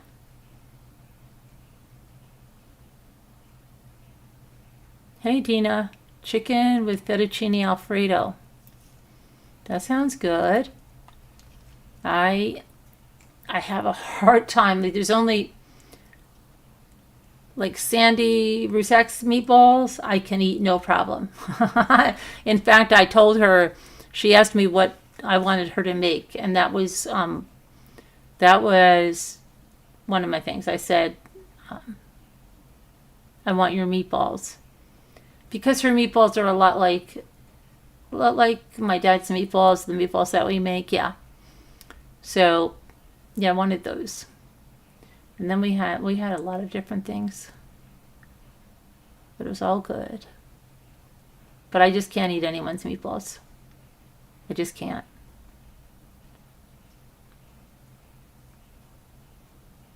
And that's like tomato sauce too.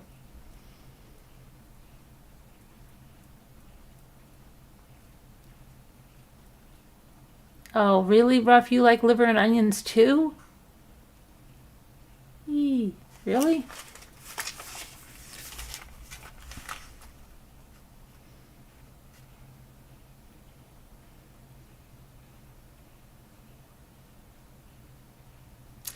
You do make liver and onions? You really guys like that? Oh my gosh, all of you with the liver and onions, I can't do that, sorry. Wow, I can't believe how many of you like liver and onions.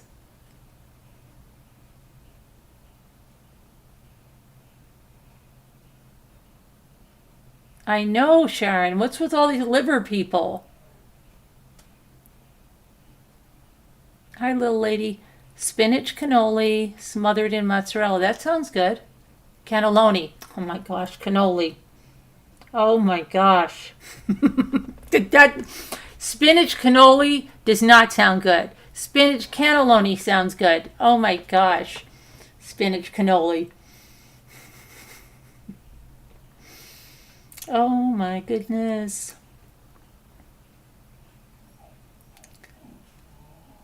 Yeah, Beth, the liver. I can't believe how many liver lovers. That sounds bad, liver lovers. Or mountain oysters. What? Yeah, I can't do the liver. You had a Reuben tonight, Linda? Yeah, you told me you were going to have Reubens tonight. I'll make you liver and onions and tell you it's a steak. I'll know. Listen, Billy boy, listen to what happened, okay?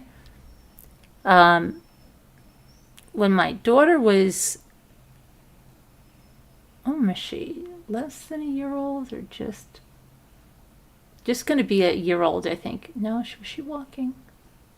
I think she was 11 months. My parents and I, my husband, my daughter, we went on this trip to, we started out going to Lancaster. We went all over. We went to Pennsylvania Dutch Country, and then we went from there. I'm trying to think, because the next year we went when I had another baby, right? So I had Ellie, right? And then we went to Virginia Beach. Oh, I know what we did. We went to Pennsylvania Dutch Country. We went to Williamsburg. I even have it, Virginia. And then we went to Atlantic City on the way home. And so we're in the historic Stroudsburg Inn, which I love that place. And we were eating dinner. And my dad thought, well, he thought he had veal parmesan, okay? Because my mother would always say, oh, you always get veal parmesan, whatever. So he is eating, we're all eating, and my dad goes, this is really good. Do you want to try a piece to my mother? And my mother says,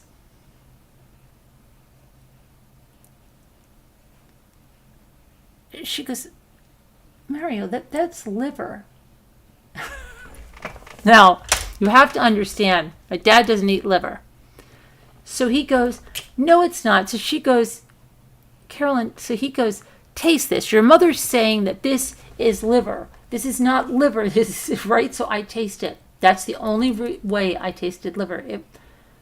I go, Dad, that is not a veal cutlet. So we call the waiter over, and she said it was veal liver parmesan. We all almost passed out. I don't even remember what happened if my dad sent. I don't even remember. All I remember is that taste that I had of the liver. Okay, I don't want it. Caca. See you later.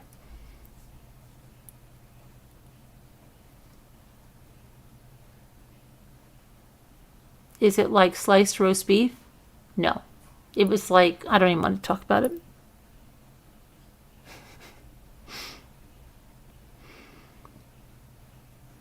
I really, I just can't eat it. More power to the people that can. Great for you. You know, like we were talking the other day in the Zoom that, you know, you might hear someone say, I'm going to make some sweetbreads, right? And before I knew what sweetbreads were, I'd be like, oh, great, sweetbreads. I'll get some butter and put on some coffee and tea. No, sweetbreads are like organ meats. What are they? They're organ meats. No thanks.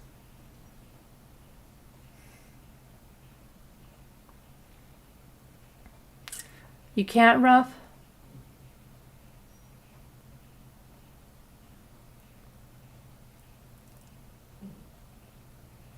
French dip. Yeah, Jimmy likes that. Luke, too. Ethan, yeah, I think Ethan would like French dip. He likes recipe sandwiches now. Ethan's a little more picky.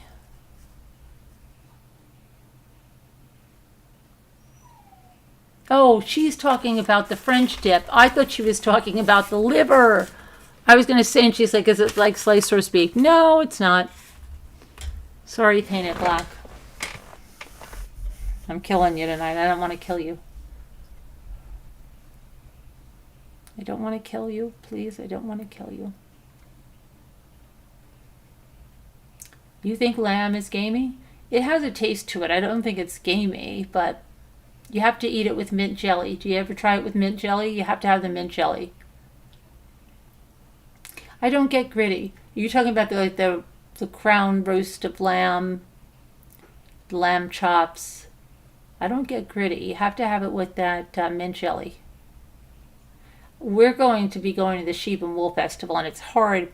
They serve a lot of lamb there. We can never eat it there. Never. Never, never, never. How can you get out? Do you take your silverware?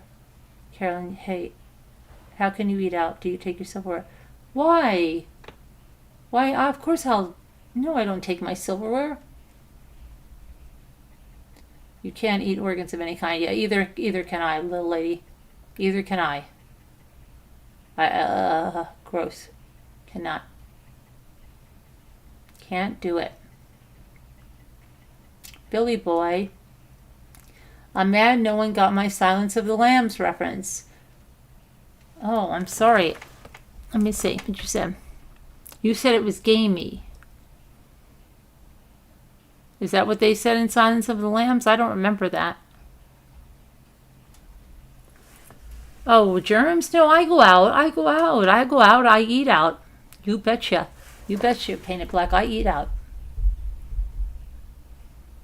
I'm not like that. I want the silverware to be clean, but it's not like I won't eat out. We went on vacation. We ate a lot.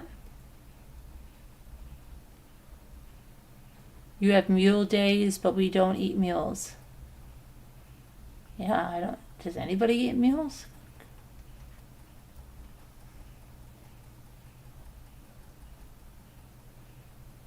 I hope not.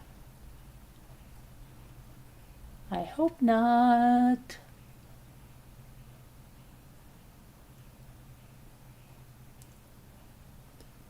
Billy Box. I really did tell that person that you better be careful. Somebody might be building a box in the garage for you. And I meant it. I wasn't trying to be funny.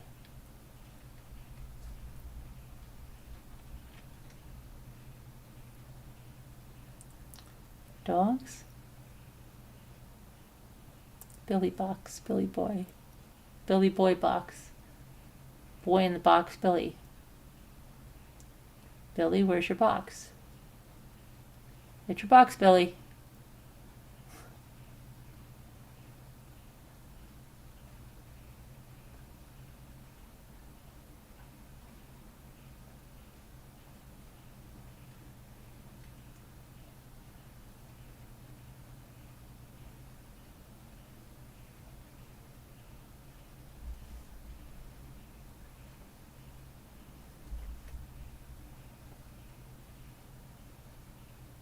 Billy Bok Choy. So let's see what my daughter's in Scotland. She said the rainbow looks like My Little Pony. But she hasn't seen a lot of Scotties and Westies except on things in the store. And my daughter's like, because she has another friend that has a Westie, and she goes, I have got you and her friend there so much stuff. She's like, I don't think I can get you any more stuff with Scotties or Westies because it's like a little ridiculous. A little ridiculous.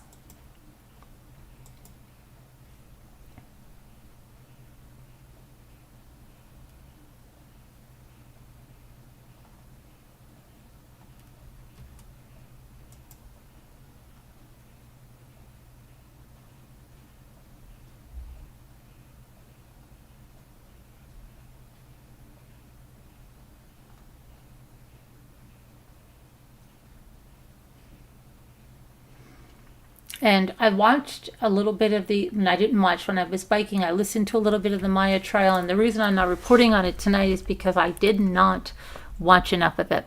And I watched a little bit of it, and they were saying something about Maya testify. I don't know. A lot of it is just like, well, of course I'm biking, but it's like too much that I think even, I know the judge is frustrated. I did see that it's going on so long. It's just being ridiculous. It really is.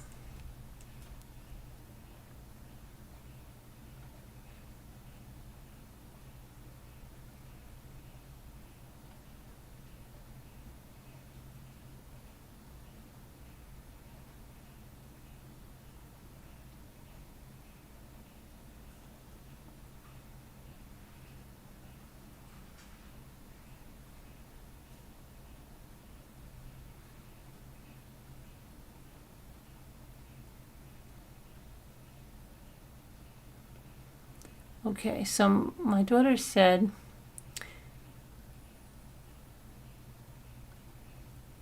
I can't get around this. Everyone is sleeping on the Scottish Highlands. What does that mean? I don't know. Why are they sleeping on the Scottish Highlands?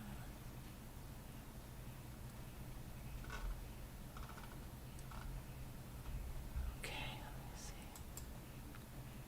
I don't know.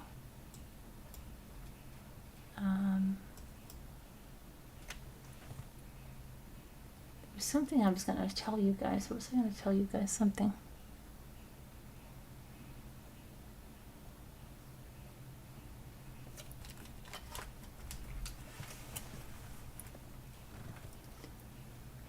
Nobody can type tonight? Okay, I guess not. Yes, my daughter's in Scotland, K-Rocks. She's on the Scottish Highlands. It's not a Scottish accent. Okay. I don't care. You know that you take the high road and I'll take the low road and I'll get to Scotland before you. Okay. Where did I learn that? From General Hospital.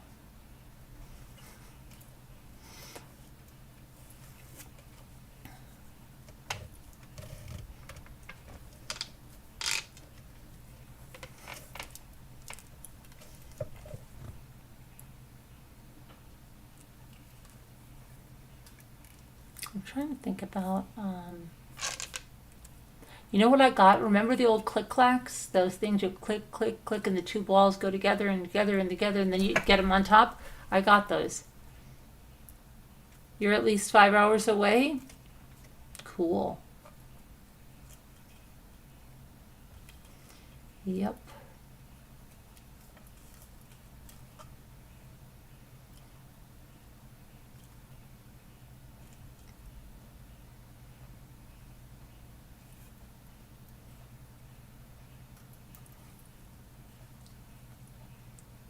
Which song?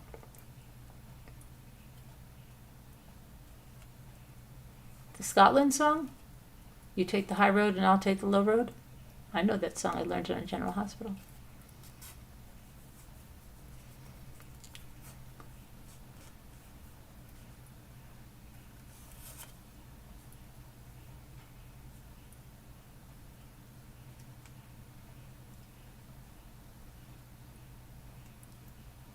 It's best to take the high road, Billy.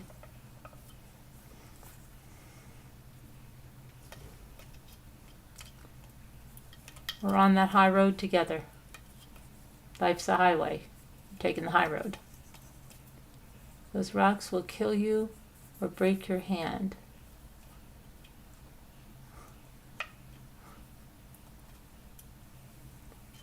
If she needs anything, let me know. Okay, I will, K-Rocks.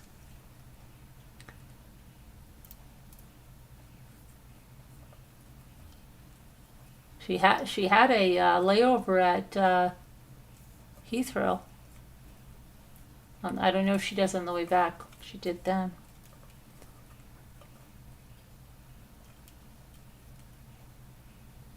The clapping balls, yes. Oh, yes, the click-clacks, rough. Exactly. Don't give you songs.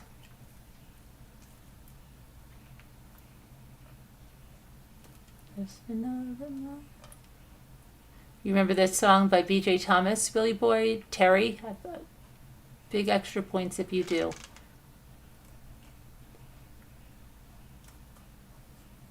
I had it on an 8-track and could never find it anywhere until I finally, I think, when there was Napster or something, I finally found it and I was like freaking out because I could not believe it. I could hear that again.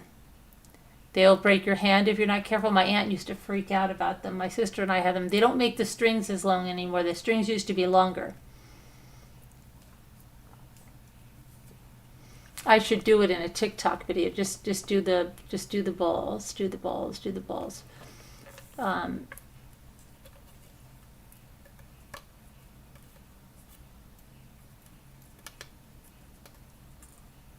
Do you know that one, Billy Boy?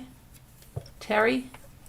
Terry by B.J. Thomas. Terry, T-R-I-I. T-R-I. Oh, gosh, I can't even talk tonight. T-R-I. Terry. Terry. No, not Raindrops. Everybody knows Raindrops. Everybody knows Raindrops. Raindrops keep falling on my head. That doesn't mean my eyes will soon be turning red.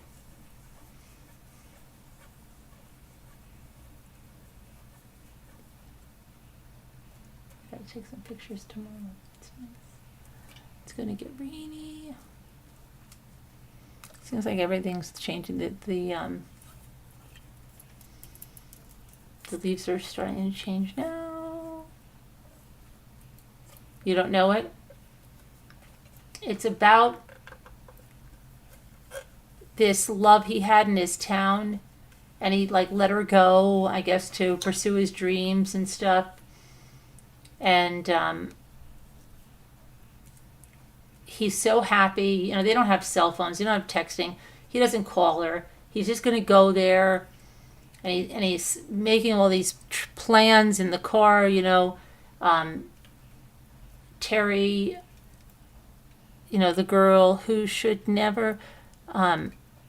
He left her to go whatever, do his dreams. He's going to go home. He's going to propose to her. They're going to get married. Everything's going to be great, right? And then he's like, just another mile and I'll be home. And I used to see this in my head as a little kid because I have a very vivid imagination. And when I hear a song, it actually plays in my head. You're 59% Scottish? Oh. So I really would just see this picture. I can still see it. And he's driving in his car and he's like, just another mile and I'll be home. I'll say, I'm sorry, Terry, and I'm so alone. And then it says, what's that? What's at the church? They're throwing rice at a girl I know, right? It's Terry. She just got married. She left the boy who should never have left her. Oh, Terry. She just got married. Yeah.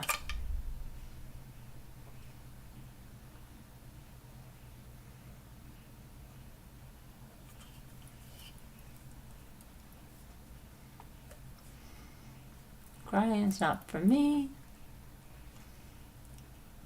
Yeah. But anyway, I think, what time is it? It's only 1:59. It's only 1:59. Let's take a look at what's going on in the world of real estate, because I think I saw some pretty good stuff.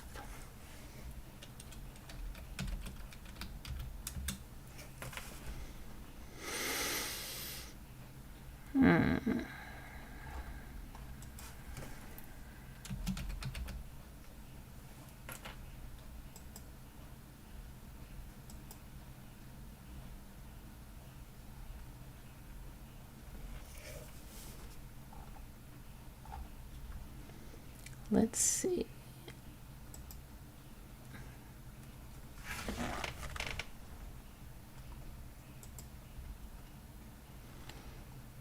Okay, you want to see a fixer-upper in Vermont? Where is High-Speed Drifter? You still here? Guys? Let's see what this is like.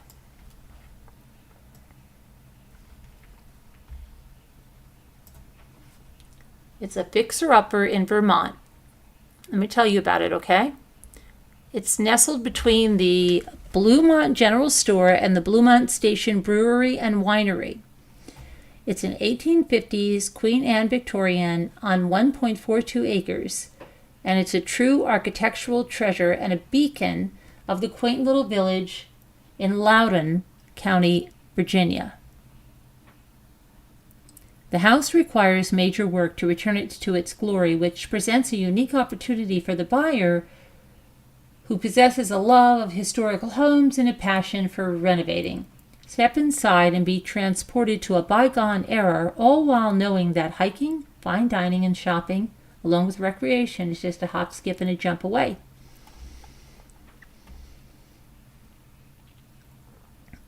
And I'm sorry that I said Vermont. I don't know what I said. I'm telling you. I'm getting scared. Okay, unless there was a misprint on the first page, and in that case, then I at least have an excuse, but it's Virginia. Very, very sorry that I said Vermont. It's Virginia.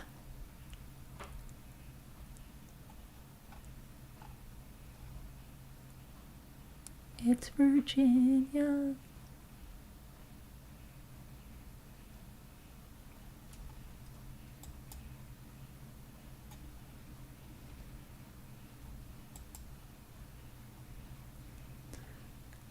And I believe they're having an open house soon. They're out having an open house tomorrow, Saturday. If anybody's in the area, they're having an open house on Saturday. Somebody may just buy this that sees this. Okay, let's take a look. Oh, hold on, let me make sure that. Okay. Uh-oh, no. Sorry. I almost... Where did my thing go? Hold on. I have to make sure... Is this it? Okay. I'm bringing it over. Okay, so it needs some work now, guys. Fixer-upper. The porch floor looks nice, at least. It does. It still looks okay. Looks like they sanded it. Okay. All right, we got some work inside. We have to refinish the floors. Refinish the stairs. Okay. It's got good bones, though. Carpet gets ripped out. That carpet gets ripped out. And all new painting, cleaning.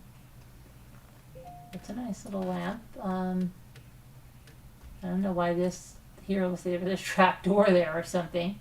But it's a beautiful location, nice sunny windows.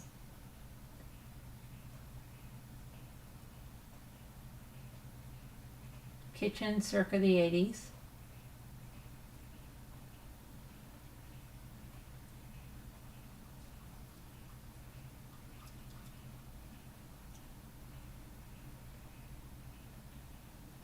But it does look like it has a granite top on that island, so it looks like that must be an afterthought.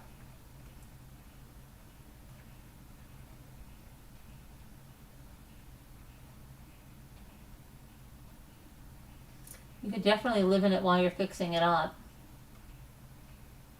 At least you have a lot of hardwood all over.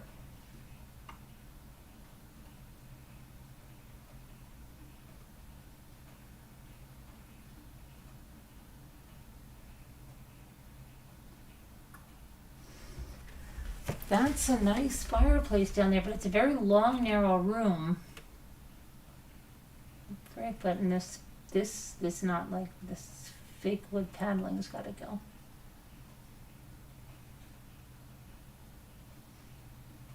Oh, look at the walls.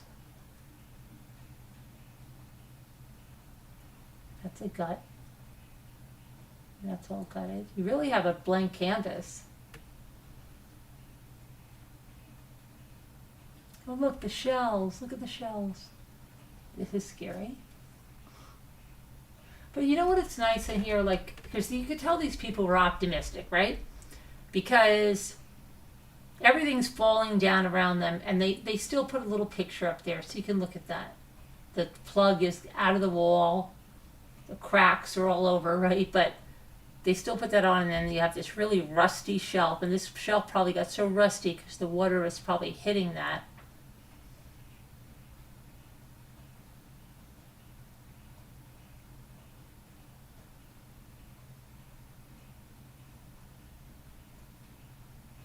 This carpet gotta go. That looks like an old Waverly paper.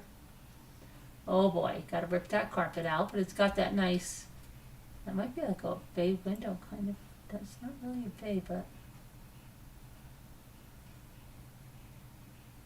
showing you the doorknob. Wow. Lots of refinishing. Better invest in a sanding machine. What is this up here? See that up there? What is that? That looks like a little head, nose, mouth. First I thought it was a mouse, then is it a wasp nest? Look at that, but it looks like the head of a lady in the bun she has on her.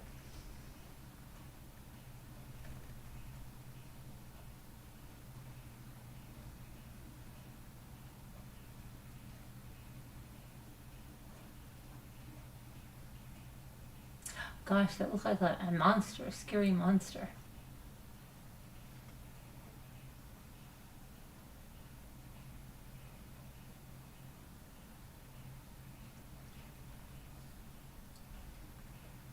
Thanks. This looks new though.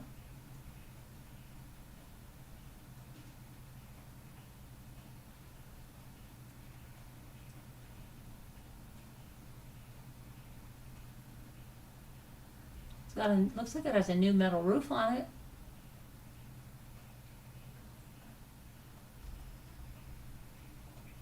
Those, I think those are those ice stops.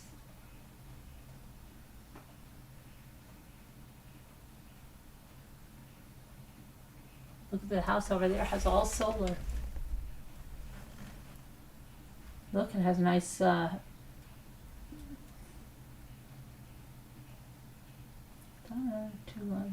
yellow road, I don't know. Location. It's a fixer-upper. It goes all the way back. This must be that long, narrow room with that fireplace. Look, probably what that is.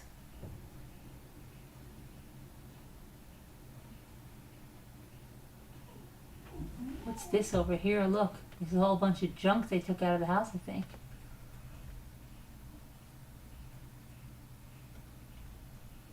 Oh, look, there's the Bluemont General Store. You can get sandwiches, ice cream, pies, and fresh eggs. Hot coffee, ice cream, fresh eggs, cookies, pies. What does that say? I thought that said hairless bells. Harness bell? What is that? Hot soup, sandwiches, black walnuts, laying hens, conversation.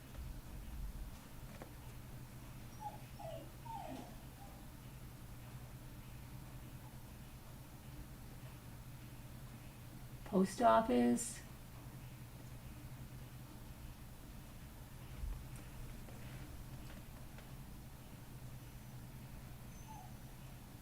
General Store, Dance Hall, Wellness Center, Great Country Farms,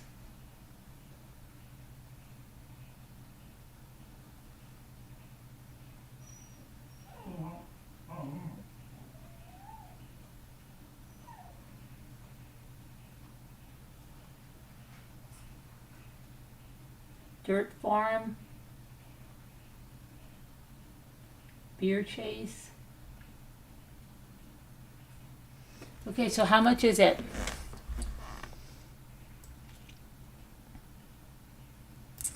How much is the 1850s blank canvas?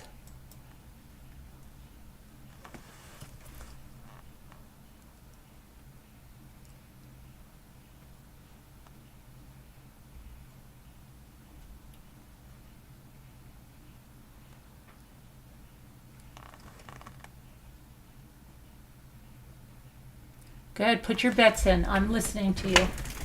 I have to get something. I'll be right there. I'll be right there.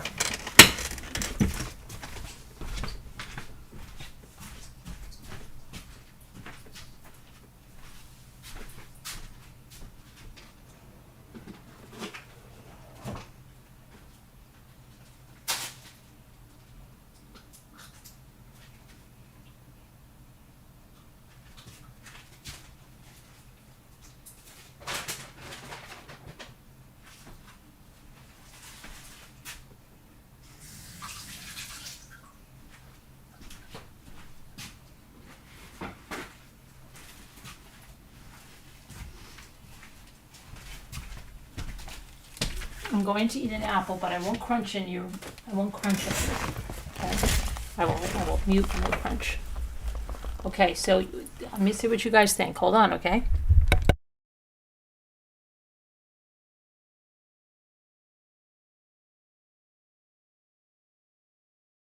I'm not sure how close it is from the interstate.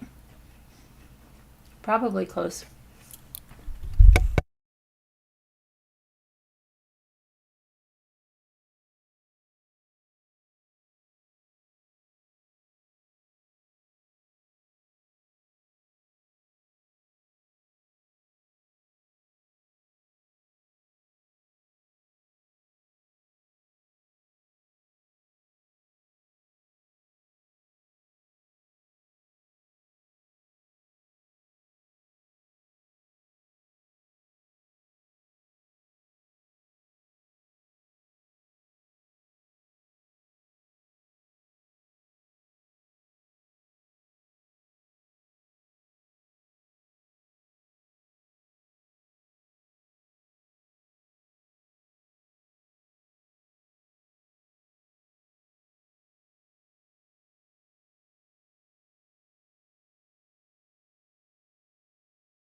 Okay, I'm going to take you to a mid-century modern next in Alabama.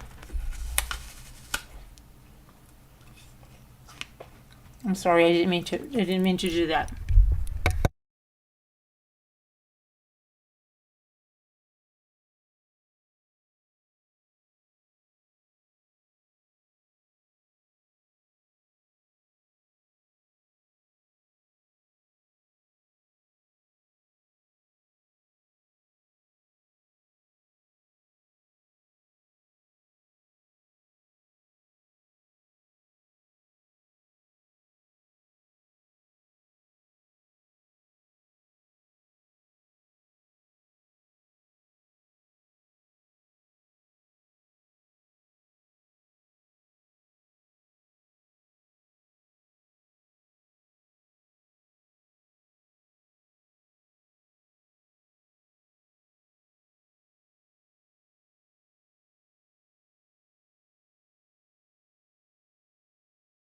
Okay, now here it is. Okay, amazing opportunity to own this spectacular mid-century modern-style home situated in the sought-after Lakewood Club Estates on hole number 6 in Dogwood.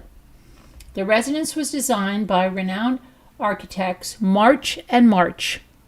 Walk through the huge copper-clad front doors with 24-foot ceilings. The entire home is inundated with natural light, walls of windows, soaring ceilings, and contemporary touches, an entertainer's oasis. Totally unique home situated on a quiet cul-de-sac.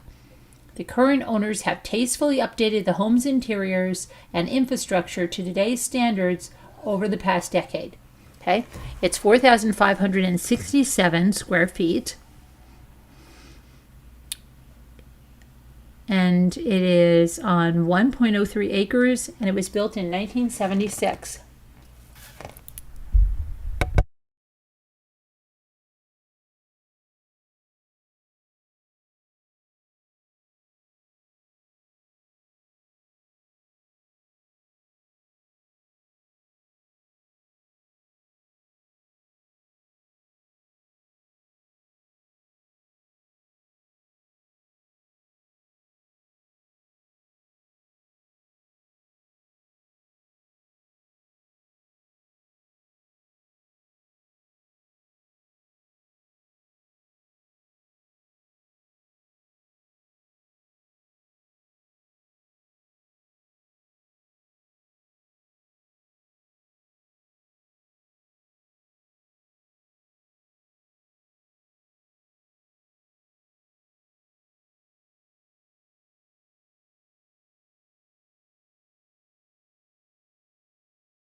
Sorry that I was so silent, but I didn't want to chomp.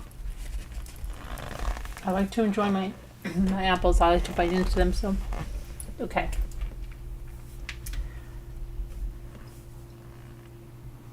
This looks like the receptionist, doesn't it? And how can we help you today? Okay, you're going to be seeing Dr. Walters. He's on the 4th floor. You're going to go up that spiral staircase, take that hallway all the way down. On the left-hand side, you'll see the elevators. Up to the 4th floor, make a right.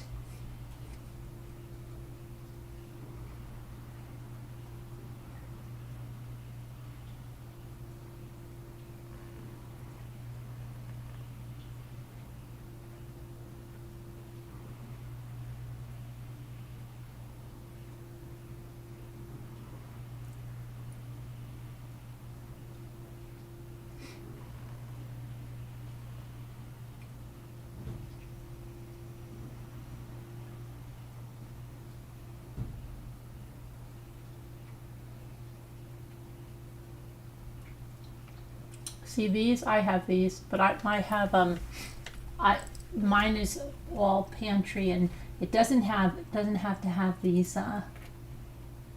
this metal right here. My whole thing pulls out. It's probably wider than that.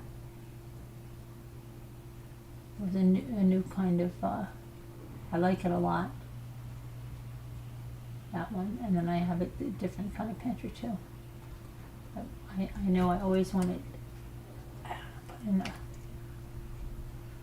Oh, again, let's see here.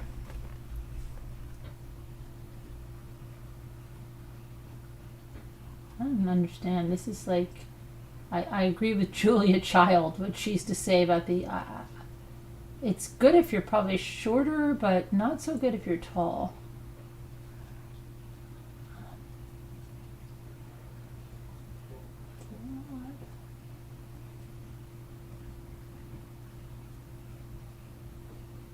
Oh, wow. Wow, look at that wallpaper. Wonder if that's the original wallpaper.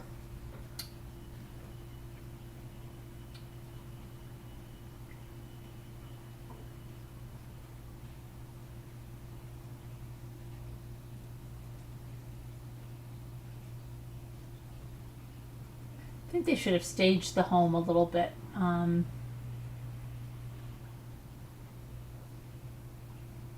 They could use a little staging.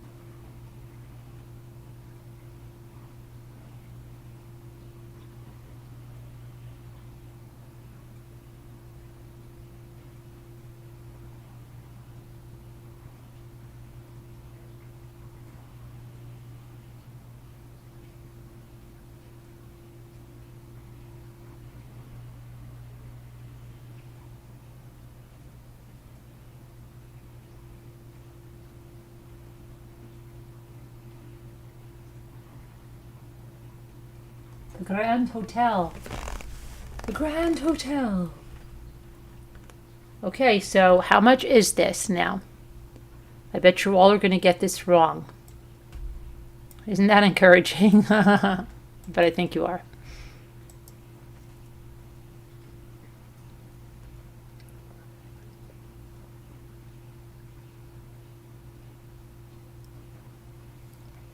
Oh, I'm sorry. I was eating an apple. You have audio now, right? I was eating an apple. I didn't want to crunch in your ears. What's going on? Okay, I thought Linda says 775. Rough and Ready says 475. Kevin Leonard says 2.4 million. Margot says 850,000. Billy Boy says, Julie, wait, no, wait. Yes, no, I'm eating pizza now. Sharon says 725K. Where is Painted Black? Marianne says 1 million. Painted Black? Alyssa says 900K. Adventure says too much, LOL. Little Lady says 450. Painted Black. What county? Darling, were you paying attention? It's in, let's see, what did I tell you? What did I tell you? Let me tell you. It's in the Lakewood Club Estates in Baldwin County, Alabama. Okay.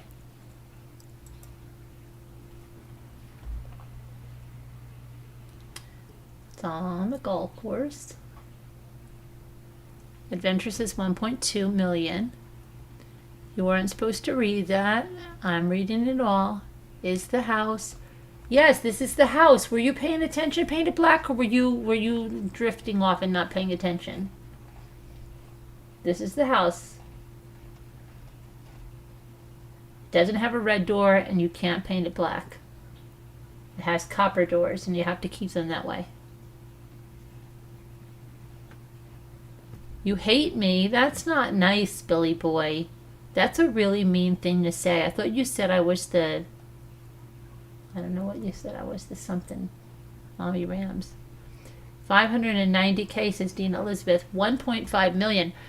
And I will have to say that I think it's only Kevin that is anywhere near the price. You were chatting. You should be paying attention.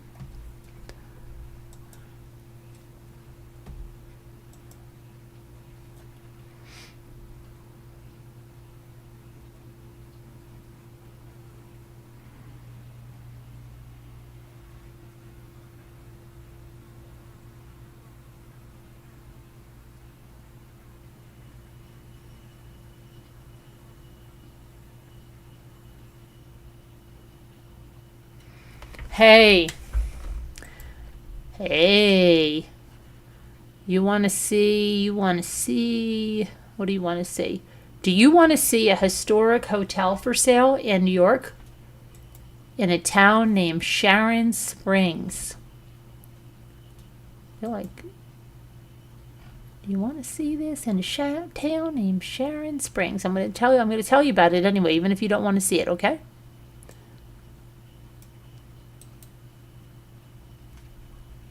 I'm gonna tell you if you don't want to see it anyway.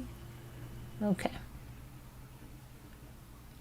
Sharon Springs, New York was once internationally famous as a health spa.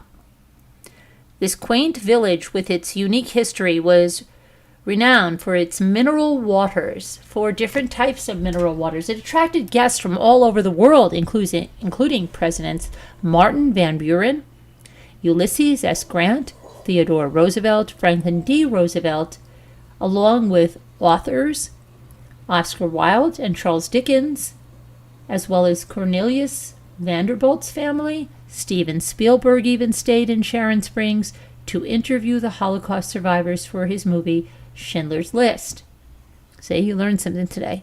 The village once boasted over 10,000 visitors each summer with over 60 hotels and boarding houses. Today, the Roseboro Hotel is one of the 2 remaining resort hotels left in the village.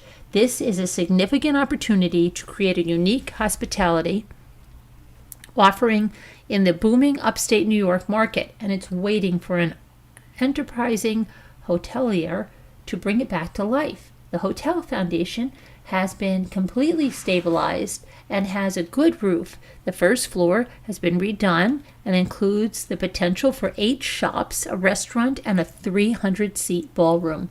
There is an estimated income potential of about $200,000 for the first year. Sharon Springs is located 45 miles northeast of Albany and just 30 minutes from Cooperstown and the Baseball Hall of Fame. The property comes with 3 parcels. Lot 1 includes the hotel, which had 135 guest rooms at one time, a large 28-room building behind the hotel, which has great apartment or condo potential, a 4-bedroom Victorian house, and a barn next door to the hotel.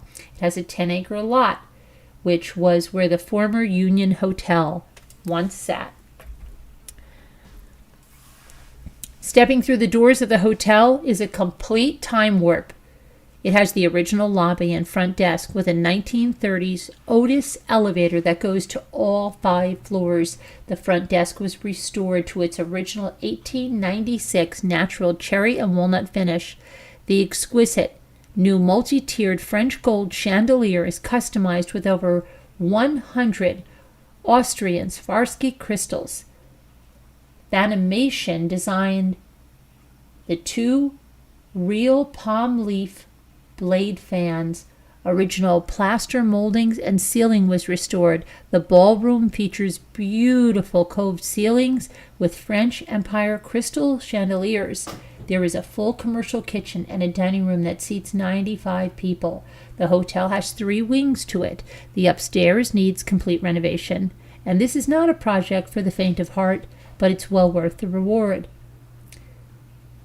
Schoharie County is in great need of guest housing, and this would be the perfect property for that. The current guest rooms are small and would require combining rooms to make suite-sized rooms. The first and second floors are perfect for retail store space or a small mall concept. This is Amish country, and the area Amish have expressed interest in making this into an Amish marketplace, which would attract visitors from all over. The property is being sold as is with a substantial amount down. The owners would consider owner financing for the right buyer. Let's take a look. Hang on.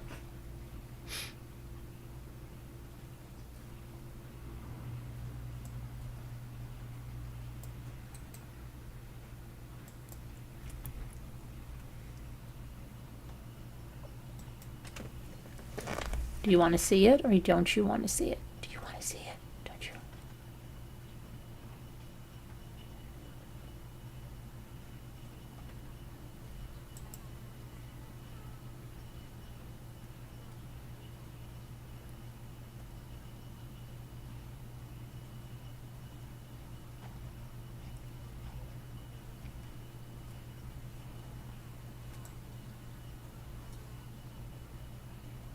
Okay, let me show you this first. I don't know why it's...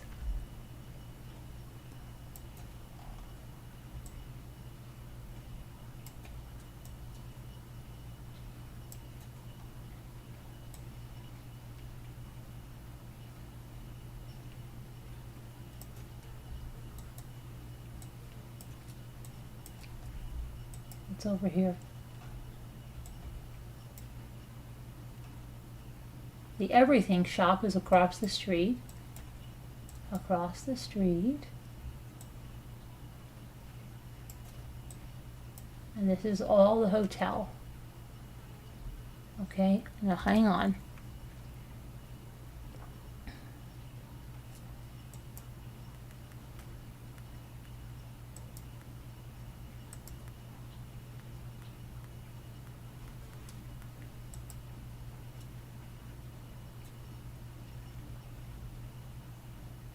Okay. I'm going to pull this over.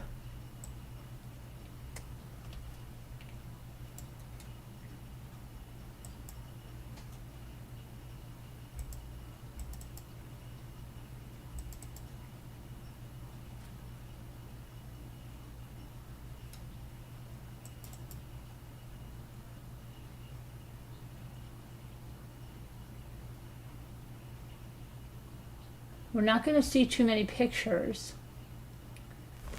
but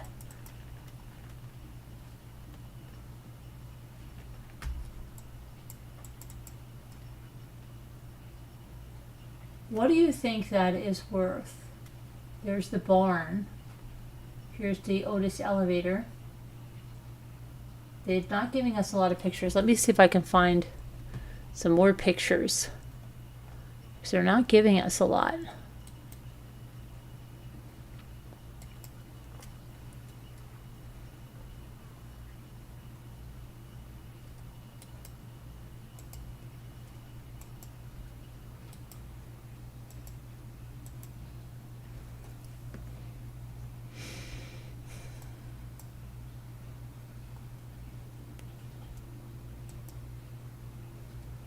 Let's see what I can do here.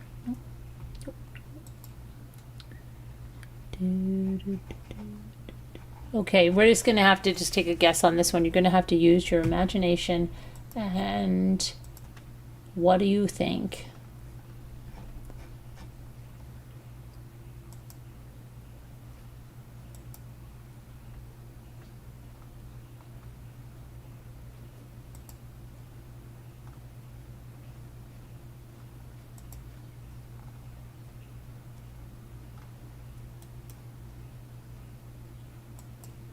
Look at this fountain that it has there.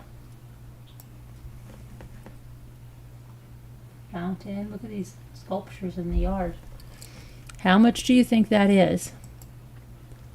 Here, let me show you some other pictures.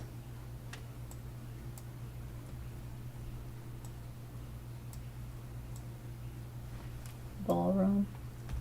It's very small.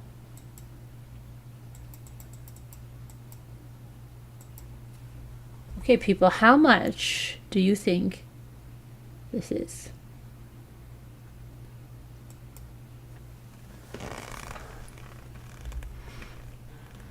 You know, there's another hotel for sale in Sharon Springs, and I think you're going to like this other one a whole lot better in just about every way that's possible. I think you're going to like this other hotel. Huge. I think you're going to hugely like it.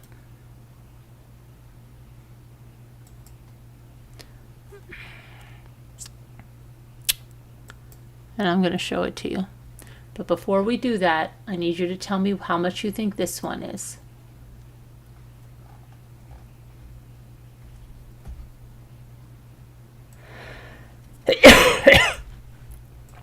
And then you can compare and contrast, okay? 13,500,000, 250 million, 200K, 3. Okay, wow. It's actually 1.2 million, but I'm going to show you one. Okay, I'm going to show you one that I think you're going to like a whole heck of a lot better, and then I'm going to want you to know, I want to ask you which one you want to go for. If we were going to go for one, okay? All right. This here is the. Come on, get over there. Get on over there. Get on over there. This is the American Hotel. Okay, let's look at it now. It's the American Hotel. Circa 1847, Sharon Springs, New York. Food, lodging, pub. Look at the little brick cobble walkway. Onto the front porch with the rocking chairs. Let's sit a spell. Sit down a spell. I thought that was a Christmas cactus. Okay, sit down a spell on the front porch. Play a game of checkers over there. Have some tea. All right. Going to the American Hotel, folks. And we're going to check in. We have our reservation. Did you make it online? Yes, we did. Okay.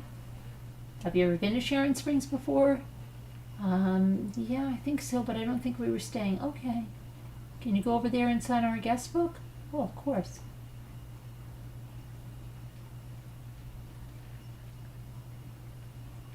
The hotels in New York, like up by Lake Placid, they had warm chocolate chip cookies and they had tea time in the afternoon. The ones that were like the historic one were so nice. Okay, they have a nice little red couch and it's a oy vey, oy vey. Okay, this is a old antique table. Here you can get a drink. You want a drink before you go to your room? Get a drink. Okay. Pavilion, bath. Sit down. Relax. It reminds me of the one at Lake Placid. I had such a good time there. Okay, go in here and have a little something to eat. Alright, up to your room.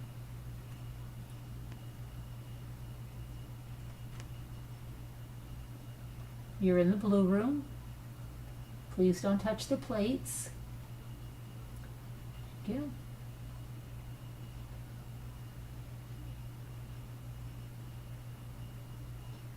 You have the, I don't know if that's orange or red.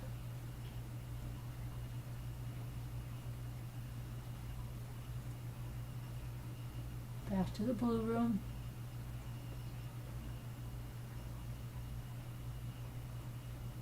Maybe that's another blue room. Twin beds for you two? Yeah. All right. Up, another blue room. They're loving the plates over the bed. That's different. I've never seen plates over the bed. They're really loving those fabric headboards.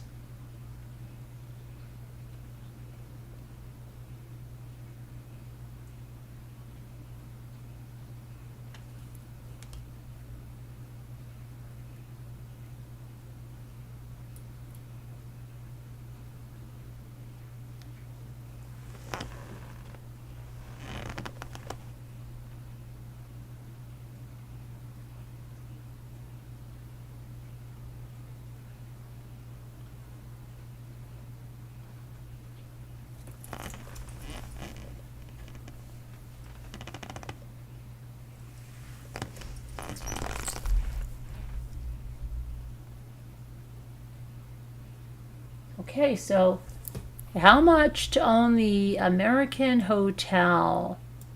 It's a 9-bedroom, 12-bath, 8,525 square feet, 30 parking spaces, built in 1845, has central air and window units.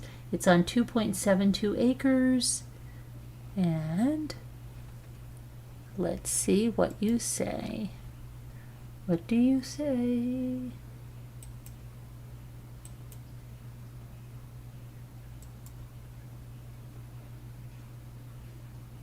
What do you say?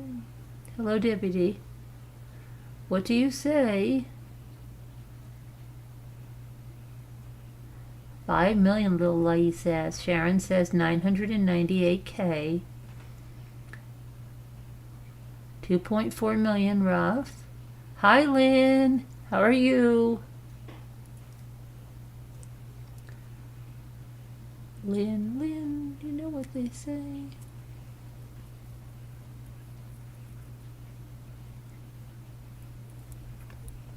Alyssa says 2.5 million. Paint It Black says 900K. Margot says 2 million. Marianne says 2.5. Debbie D says 2.3. Okay, Adventures of Death says 950,000. 5 million. Kevin Leonard. And the real price of this hotel can be yours for $999.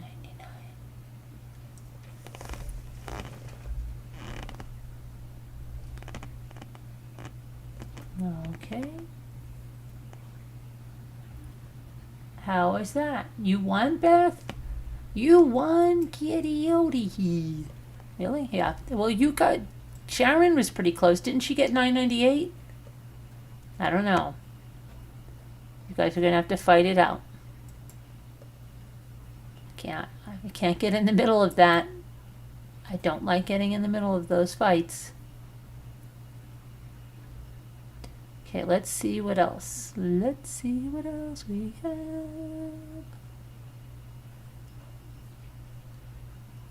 What can...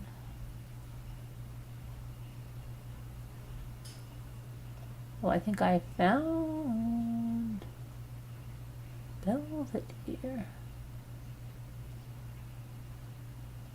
Oh, this one looks like the family house. Oh, I haven't been watching Family. I want to watch that again.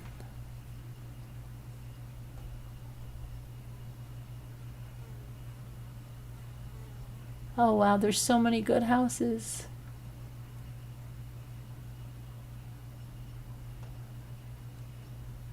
Okay, let's look at this one. This looks like a movie house. Like from Terms of Endearment or something of that era.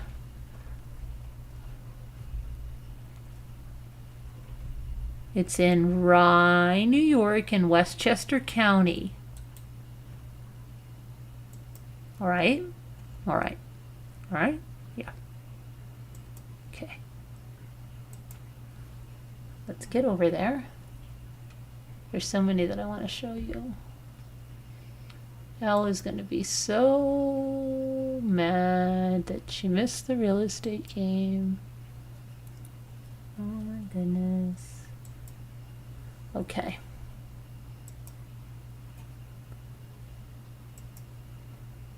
All right, let me pull it over.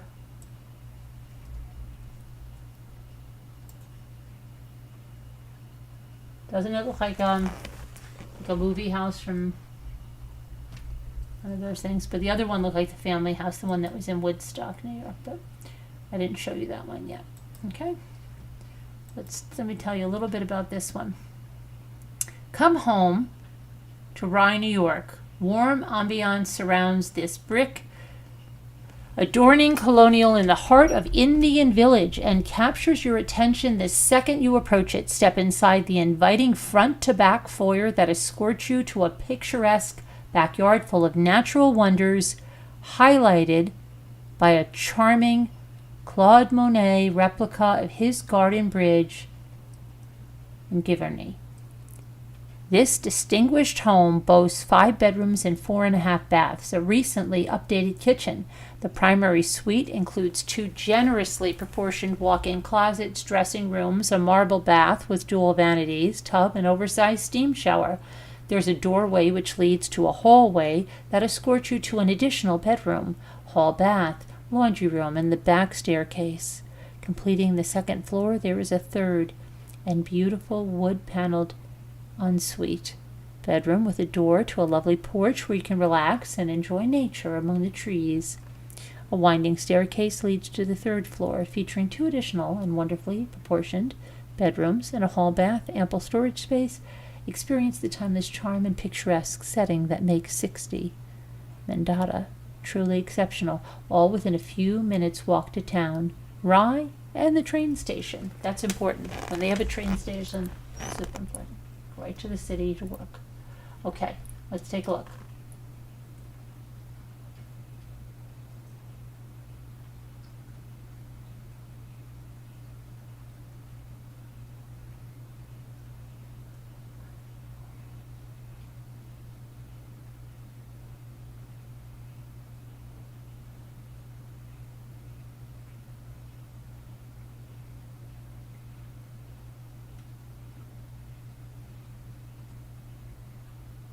Looks like Elle decorated this house.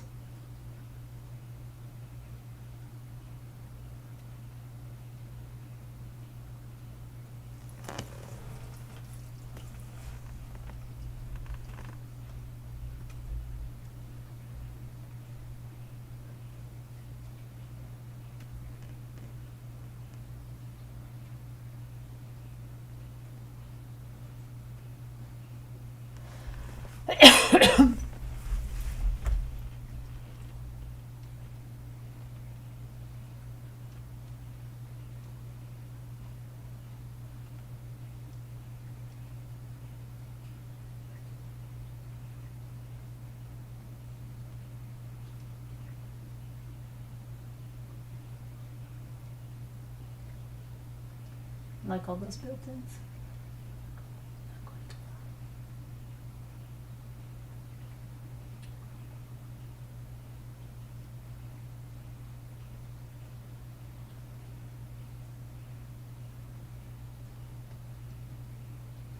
There's a teepee in the room, a teepee in the room.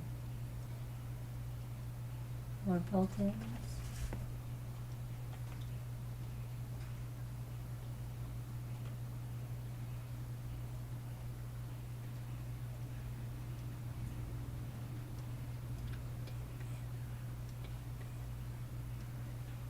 Teepee in the room.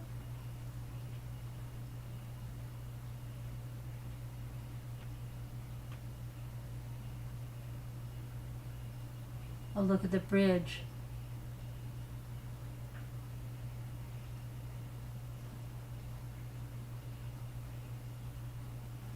Okay, so how much is it? Remember the area, okay, guys? Rye, New York, Westchester County.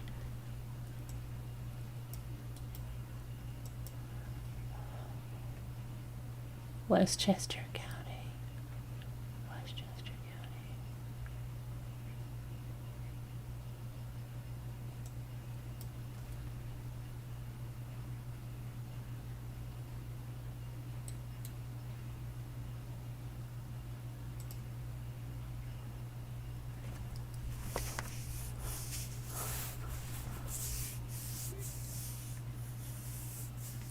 Two point 3.5, 3.52 million, 3.5, 2.2. Little lady says very nice. Okay. Are we ready? Are we ready? 2.2. Well, a little more in line. 2.3. 2.3. Idina says 1.9. 220. Says little lady. Says little lady. Little lady. Come on.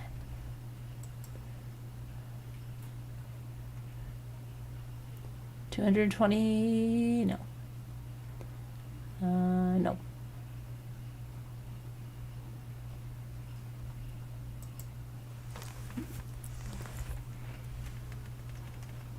Still want to know about that one house we found. I forgot how I found it. That one in Tennessee. It wasn't Tennessee. It was something in it. Oh my gosh. I have to look back at my videos. Okay.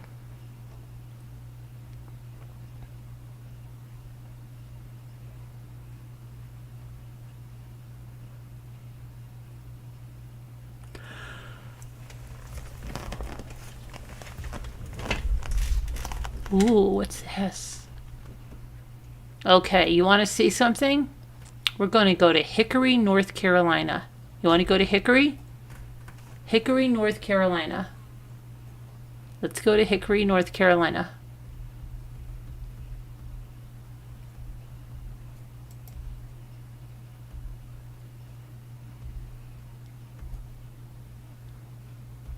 I think you're going to like this one. I think you're going to like this one a lot.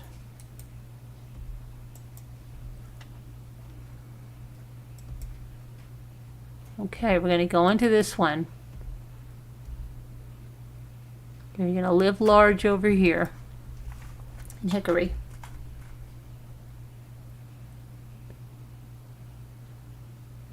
All right, let's go. Let's go.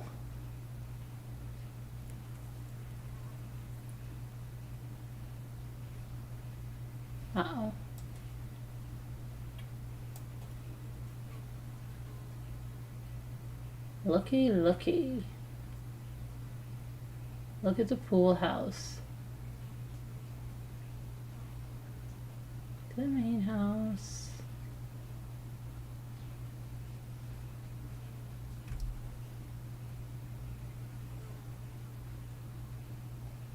Come on in. Come on down. Oh, look at this hand chair. Didn't the Jeffersons have something like that?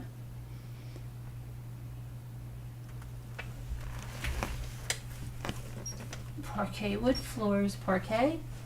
Butter? Parquet.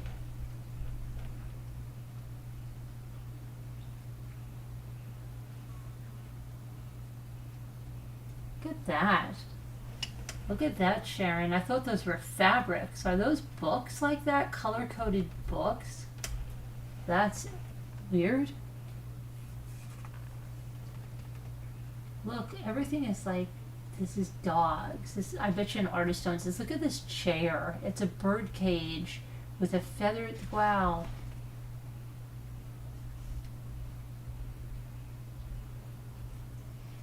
The wet bar over there. The kitchen. The kitchen looks, it looks like this commercial kitchen I saw in this campground thingy. I don't know, I'm not loving the kitchen. Look at the old phone here on the wall and the tile all the way up the walls. It's very commercialized. It's okay, but it's very commercialized. It's not like warm and inviting. And then this.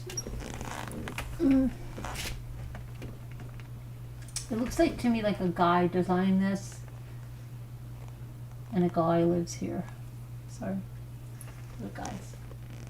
Sorry to the guys. It looks very guy-like, but this, all of a sudden you put this here. This is like a misplaced eyebrow over here. Come on, it needs a touch of warmth. Oh look, and here they have, looks like some McCoy. See, I remember the name this time. I actually forgot it again this afternoon. You can't believe it on the phone. At the McCoy.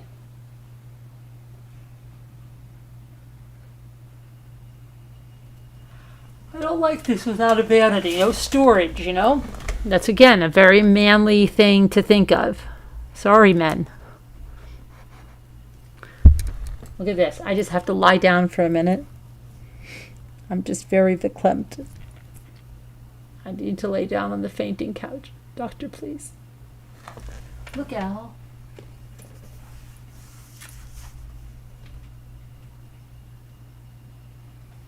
This is an interesting bathroom, isn't it? With all the little cabinetry all around.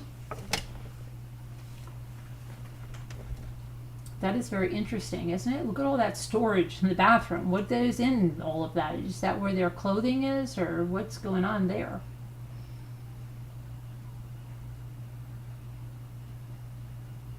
No, they have a big walk. Look at this. They have got plenty. Oh, there's a laundry room in the walk-in closet. Look. I mean, a washer dryer in the walk-in closet. Interesting. Oh, they must have these little Frenchies because they were downstairs, or they just like when they were on the shelf, like stuffed ones.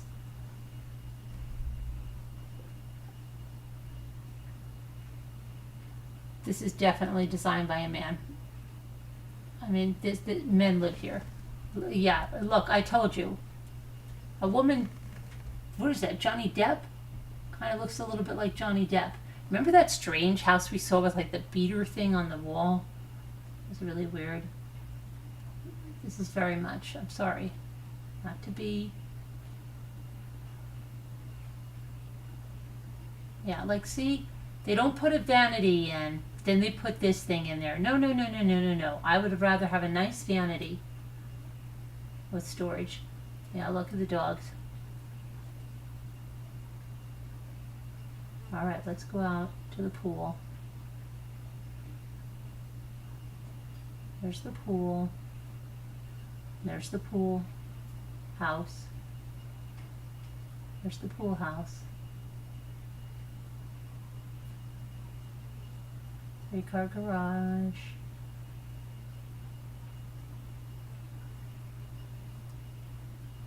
Ball.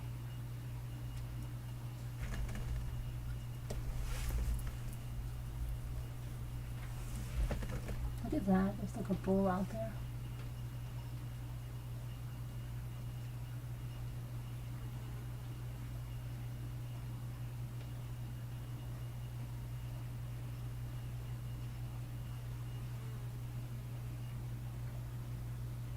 Okay, people. Put your guesses in. Put your guesses in.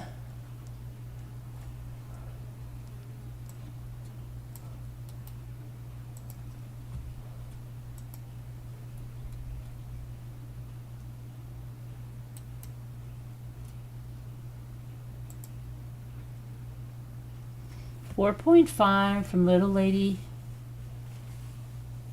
There's your cabana boy. You could live there in the pool house. Put your guesses in. Put your guesses in. Murder Crows, 2.5. Kevin says 6 million.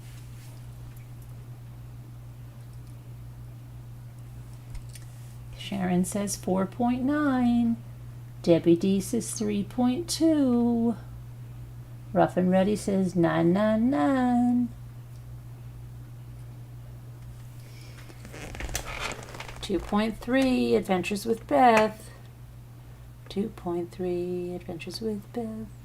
2.3 Adventures with Beth. Is everybody ready for the football?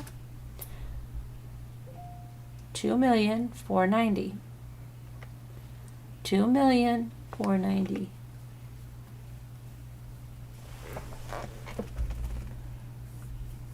What do you think? What do you think? Painted Black says 3 million. Dina says 5.9. It's 2,490,000. What do you think? Oh, you suck at this, says Ruff. No, you don't, Ruff. You were late typing it in, Painted Black. That's okay. We'll give you a pass.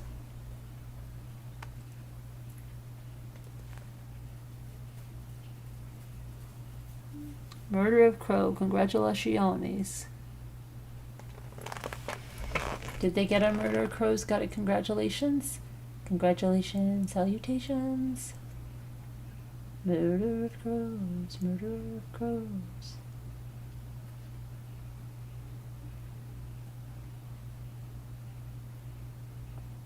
All right. It's time now. The time has come to play the word game. I think it's time to play the word game. It does have a ring to it. Hi, Earth Angel. How are you? You thought it would be cheaper because of the location. What do you mean? The location in North Carolina? Some parts? I mean, I don't know. North Carolina. You like the first fixer-upper? Really, Ruff? People are leaving Cali and moving to the Carolinas. I have 3 friends moving there. Yeah. So before we go, while I'm getting something, I want you to put in what was your favorite house. If you had the money to buy any of these houses, and these were the only houses you had to choose from, which one would be your favorite? Which one would you put? Ruff already answered with the fixer-upper.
Okay, I'm back. The last one, says Alyssa. Michael says, I guess I'd take the first house. First house is Linda. Victorian, the Colonial with the ivy on the front of the house. Which one? The one before this one?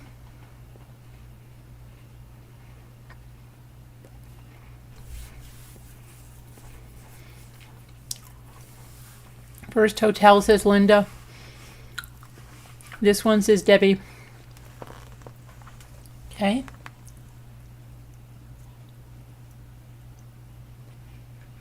You're going to pick the bust your butt walking Copper Door House here in Baldwin? Okay. Good job. Okay, so let's do the word cookie.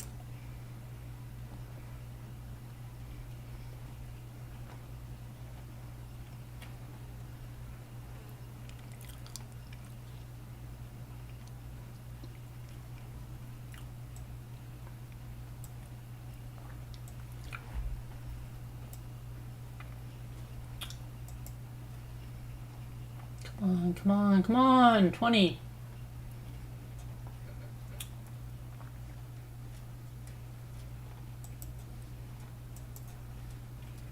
Will it be big or will it be small?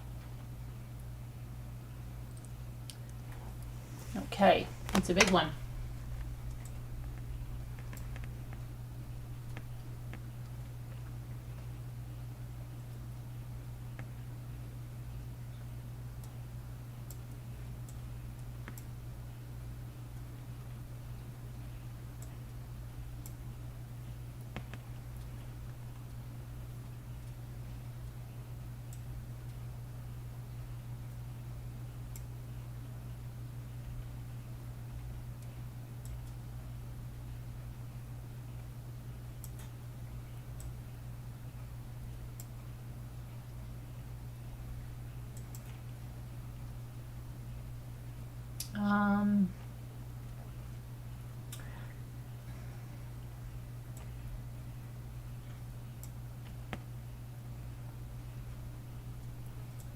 Okay.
Okay, let me see what you guys are doing. Dane, somebody said?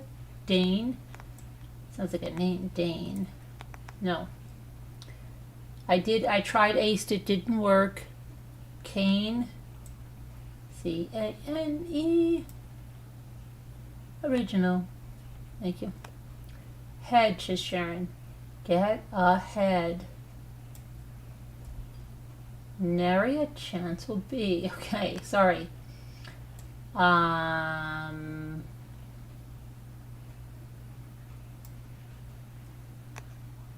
Dean. The Dean of Students will see you now.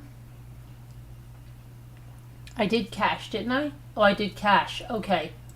Very good. Murder crows. I cash you outside. I catch you outside. Cash you outside. Catch you outside. Good night, Ruff. Thanks for coming by.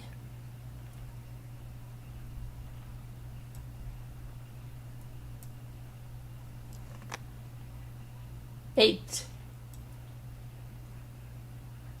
I dance so much, my feet ached. Dace. I can't give you one for that because I don't know what the dates you're talking about. All right. Murder of crows.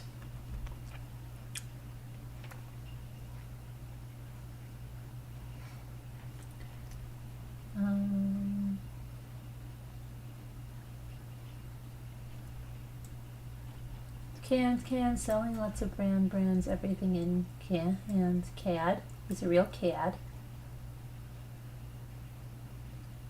It's a real CAD. Cans. And then, how about Dan? Lieutenant Dan.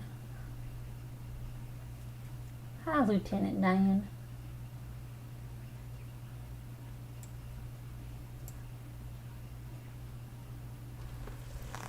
Dan.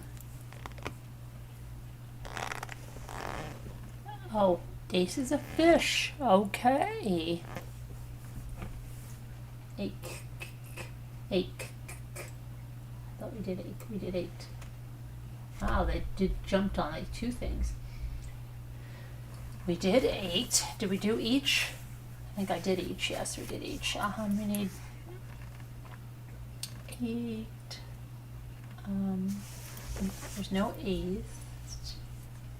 Annex? No, we can't do annex.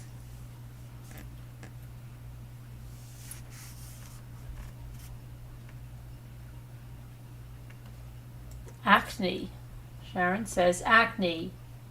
He couldn't help it, he had acne. Okay, we did it. I didn't even realize we were down to the last one.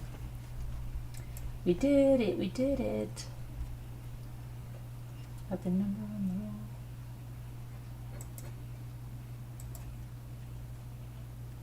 We're in the middle of this one. Mom. Okay.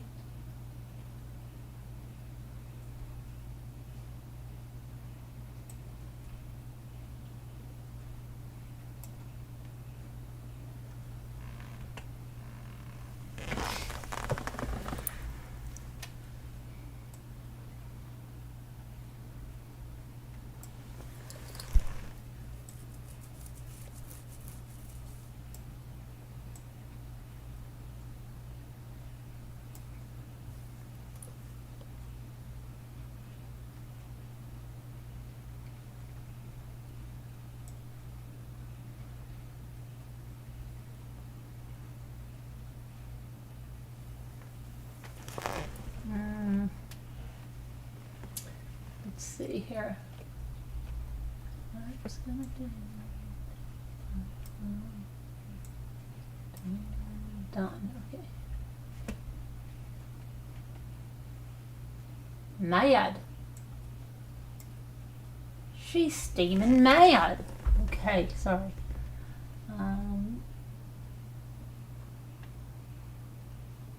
Coma.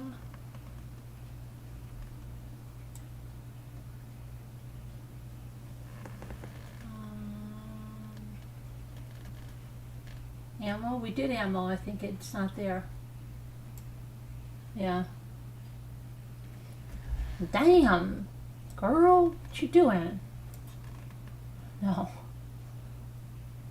Nomad I have. Moan. Murder of crows. M-O-A-N. Moan. And then we have what? What is this? Look at the coma. To be able to see right now.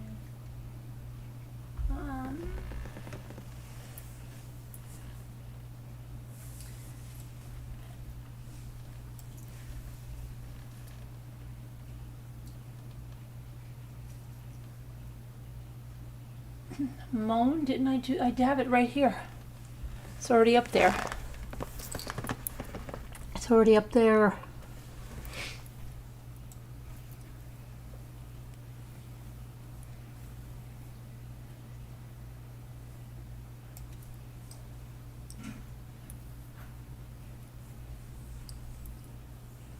Coda. Barracuda. Sorry, I'm in a weird mood tonight. I'm just having too much fun. All right, that was good. We did good, but now it's time to say goodbye to all our family and friends, all our great time friends. It's time to go. Why? Because I'm tired and it's late and I don't want to be up as late as we were last night. That's just not right. And I'll see you tomorrow and we'll have things we'll have to talk about. See you later. Thank you guys. God bless. Prayers. Oh, I didn't realize I was in top chat. That was silly. The whole time I was in top chat. If I missed you, I was in top chat. Sorry. It's my excuse. I'll see you tomorrow. Love you guys. God bless. Bye. See you. Bye-bye. Adios. So long. Bye. Bye. Bye.